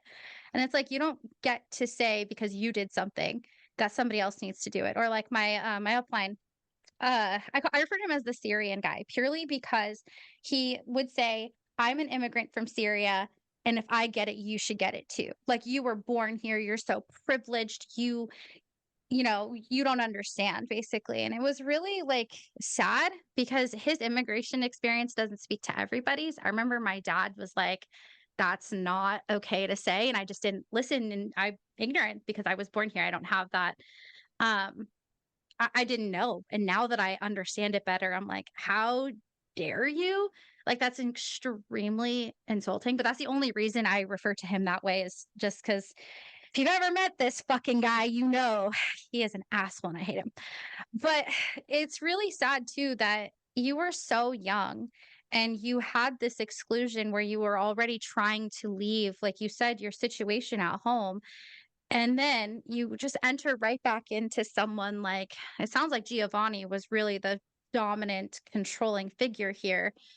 Um, and then you're kind of under his thumb. And when you were saying that you made excuses, I really get that. Oh my God, I really do. It's kind of like I always compare worldwide to like a DV relationship, right? Like it's so much easier to make excuses than to want to admit, oh no, this person's like really bad. What was like the last straw for you where you're like, no, I this is why I'm leaving, and when you decided to kind of cut everybody off from worldwide? So for me, there was two things. One was George Floyd and how terrible the things I was hearing from Giovanni. Like the thing he said, I was like, I don't have the words to describe it, but I am just bawling my eyes out because for Yeah. 9 minutes, I just watched a man die, and you're practically celebrating that he died because he deserved to die. And I don't know, we don't like, I've just wasted the last 9 years of my life like applauding you guys, saying you're the answer to everything, and this is so wrong. So that was the first thing. But again, I made excuses for that. I was like, maybe it's one flaw. It was also 2020 and it was isolation. I was very isolated, living on my own in a tiny basement suite. Giovanni and Missy decided to take again their favorites to another city and start a business. So at that point, I had no one, like not my family, no friends outside of the business. And I was like, wow, Like these are supposed to be, again, my best friends, yet they completely forgot about me. For 3 months, it's just I was so isolated. I'm like, who's there for me? Do they even, I've reached out, I've tried to talk. It's only about like how I can drop another message or like make another sale. I'm like, I'm struggling mentally and they just couldn't bother. At least I was like, no friend would ever do this to you. And I can't Yeah. make excuses anymore. So those were the two that really broke my trust in them. Too, I was like, you know what, I think I'm done. Yeah. And yeah, that was probably end of 2020 that I was like, I'm done. Wow. Wow. And then when did you reconnect with everybody here? 2021 in November, I believe. So end of 2020, I knew mentally that I was done. I still took some time and then messaged them the summer of 2021. Then I was like, hey, like, let's call it quits for what this is. Giovanni didn't even care, didn't respond, never even spoke to me ever again. Missy had like a short, again, webcam call like this, where she was like, come be my or customer now. And that was about like, that's a 10-year friendship. And that's about all I got. I was like, yeah, okay, thanks. So that was summer of 2021. November of 2021, I believe I ran into Ixia. Ixia then, hearing that I had just left, then connected us with Erika. And then Erika reached out to Megan.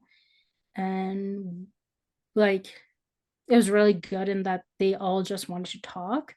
It Yeah. wasn't, for me, it wasn't just like this therapy session. It was just like, we all went through something at that time. We didn't know it was as bad because each one of us just experienced our little thing in our little sphere. And we're like, maybe we deserved whatever mistreatment we got, Yeah. you know? Then you start hearing from everybody. You're like, okay, this is a problem. Yeah, and that's been the experience so far with them. Wow. Wow.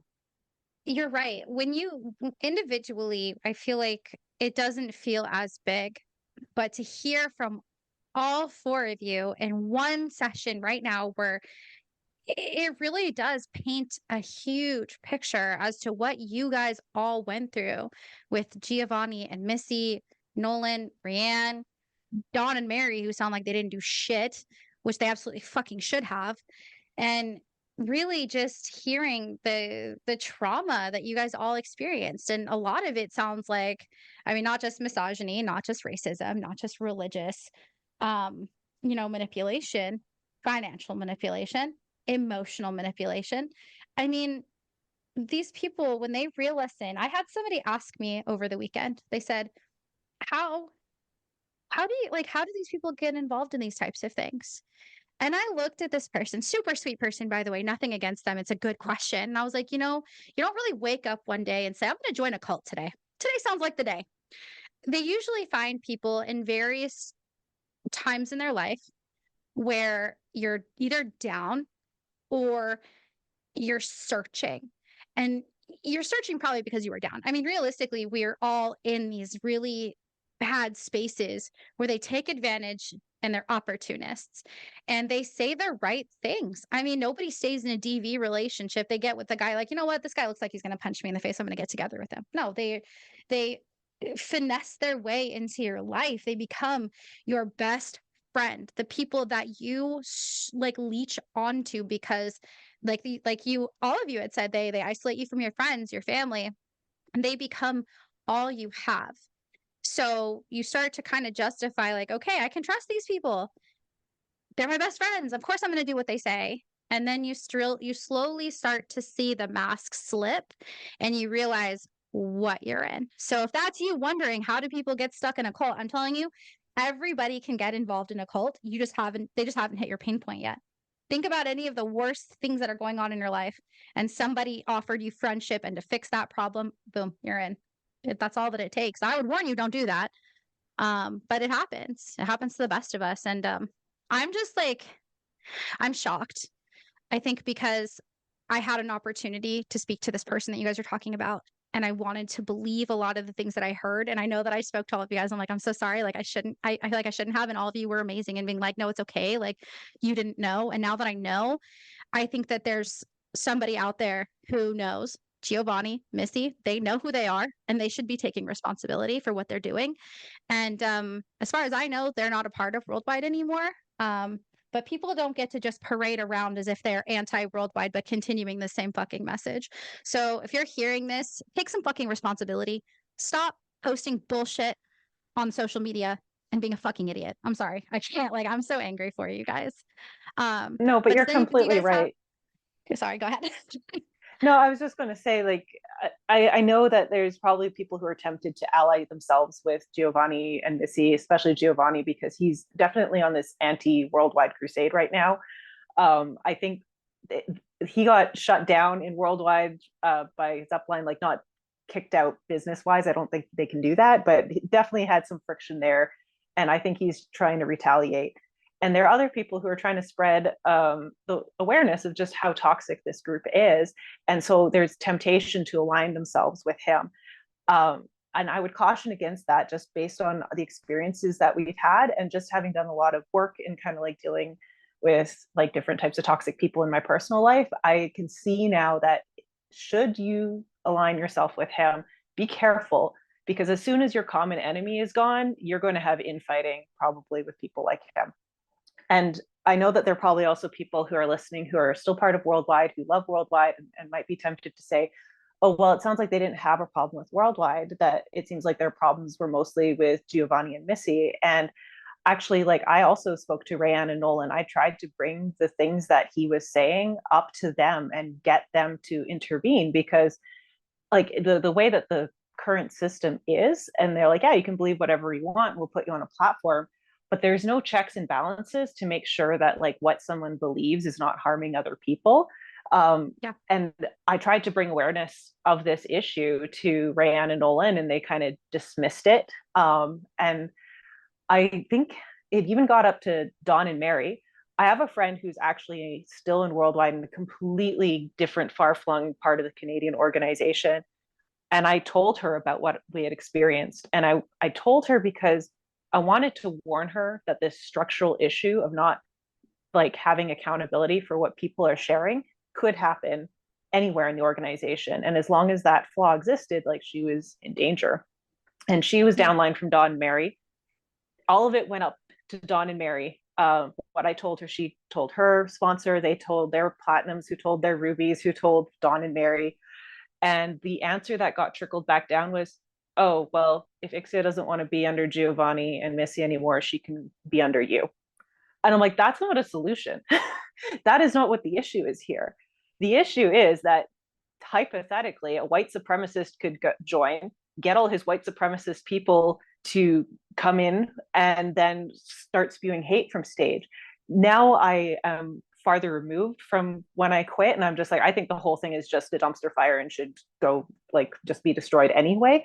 But if you're in Worldwide, this structural issue does still exist.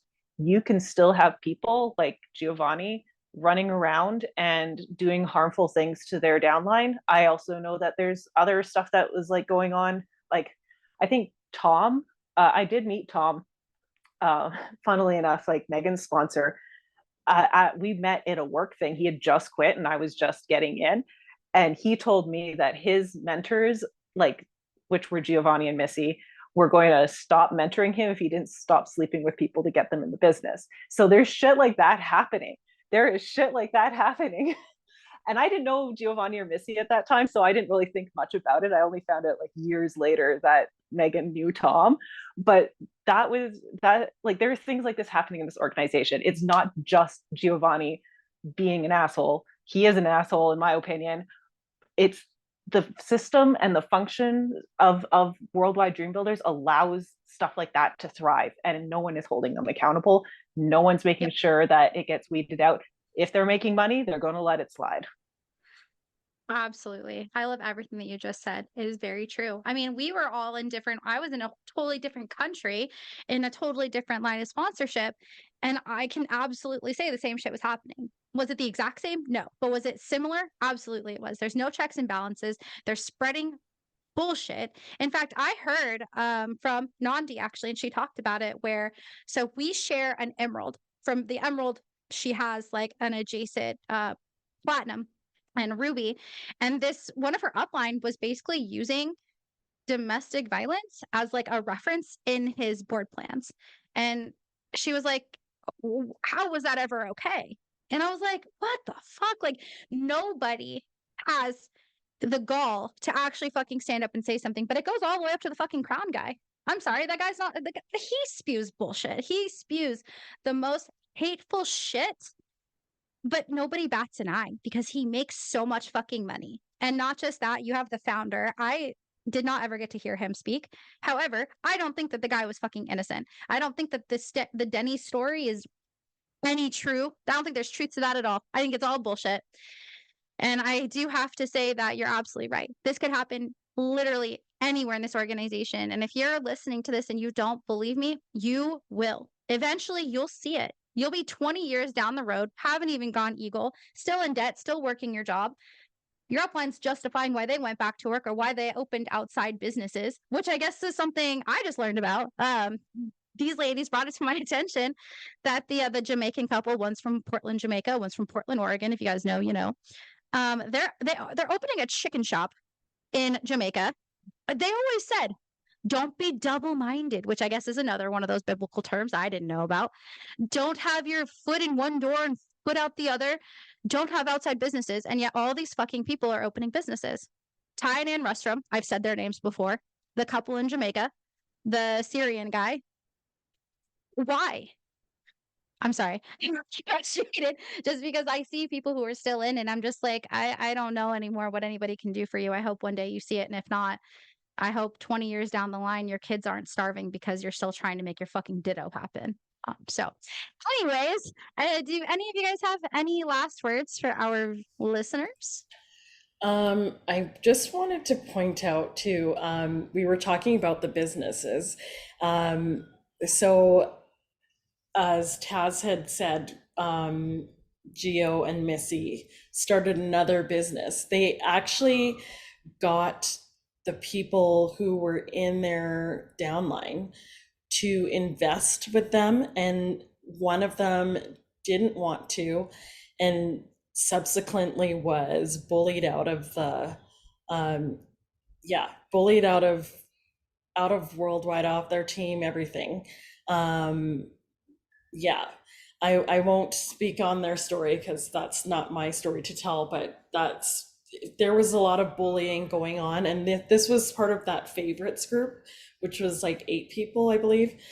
I also was pressured to help, them stay in their, precious metal qualification by adding stuff onto my ditto, like above my budget, so that they could stay in platinum qual. Like, that was probably like between 3 to 5 times that Geo directly called or just like cated me about it. And yeah, I mean, it's supposed to be like, that is one of the tenets too, is that you're supposed to not mess with people's money. That is definitely messing with your money. By, you have a certain budget, and Missy had actually said like, oh, that's why we have budgets, so that we can't manipulate people to, put more into the business. But it was done in such a, underhanded way that it was put to me as like, well, like, that would be helping to serve your upline and to like edify them and to keep, this line of sponsorship here, and, going all the way even up to mentioning about us having functions in Canada, and, we need to keep having platinums there, and so that we can continue to have these functions here, driving the miles, all these things that I could maybe not necessarily afford. I also just quickly wanted to say too, my first and second pregnancies were like occurring, no, my first one, sorry. And I actually, this was when we still had, in-person functions before COVID. And I remember being at the functions in like the huddles, pregnant, and feeling like I was almost going to faint, and like feeling, not, I mean, I have forgiven myself for these things now, but it's Yeah. not healthy. It's not healthy to be a pregnant woman standing in a hockey arena that is like cold, sitting down for how many hours a day, and, like trying to get this knowledge, and basically being shamed when I was suggesting that I couldn't go, Yeah. because yeah, then to find out that they get, your the gemstones and the precious metals get part of the money from all of that, so that's why they don't Oh, want me to not yeah. stay right home. Yeah. Yes. Mm-hmm. Yeah, yes. You bring up a fantastic point. Did you guys know while you were in the business, was that ever disclosed to you guys that that was happening? That they were getting percentages from the memberships and getting paid from speaking? Not at all. I learned it from you listening to your podcast.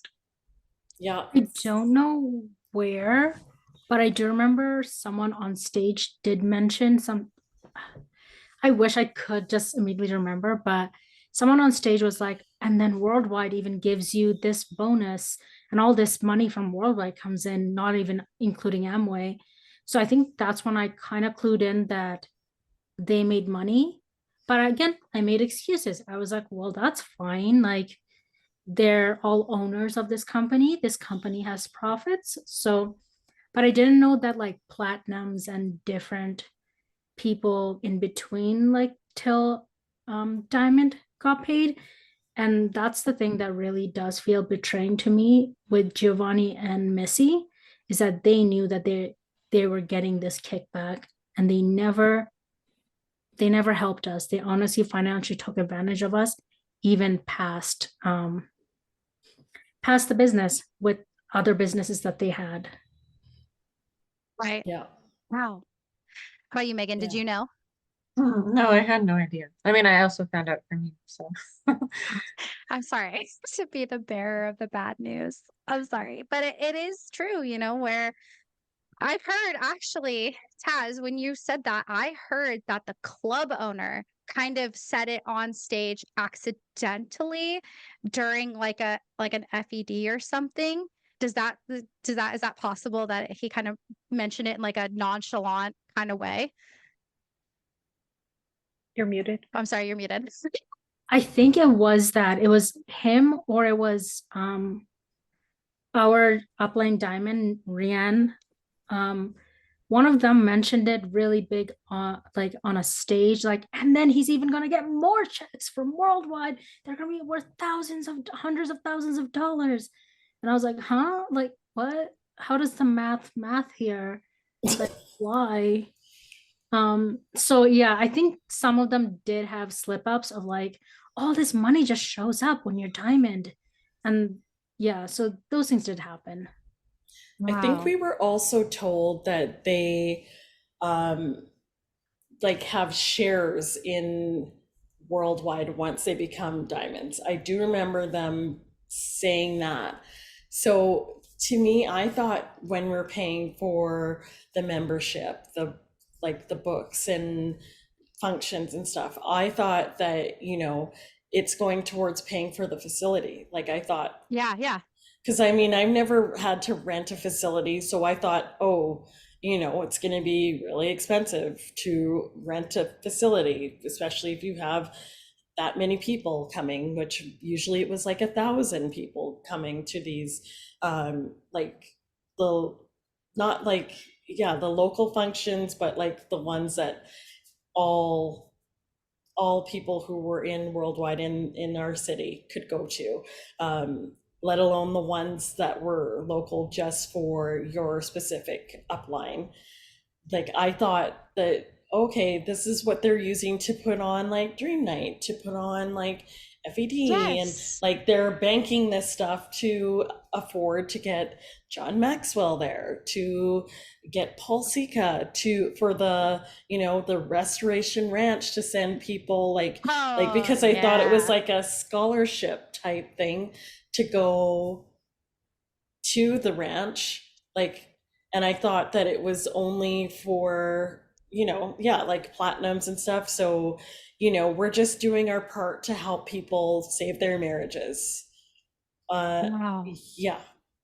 That's a fantastic point. You're right. See, you guys, I'm telling you, if you guys have not been a part of an organization like this, understand there's a lot of fucking deception. And I'm so grateful that all of you guys had the willingness to come on here and talk and share your stories and be so vulnerable, because it's stories like your guys' that makes a difference, especially the power in numbers. I love that all of you guys were willing to come on here and speak so openly. If any of you guys want to come back, you guys are more than welcome to, friends of the show.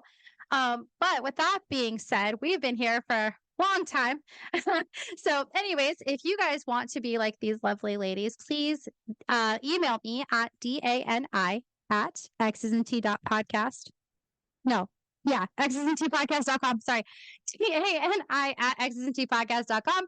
DM me on Instagram at xsnt.podcast. I just want to thank again Ixia, Megan, Taz, Erika. You guys are amazing, and I am again just so grateful for your time. And everybody else, we'll catch you guys in the next episode. Thanks, Danny. Bye. Thanks, Yeah, thanks Danny. for having us. Thanks for having us.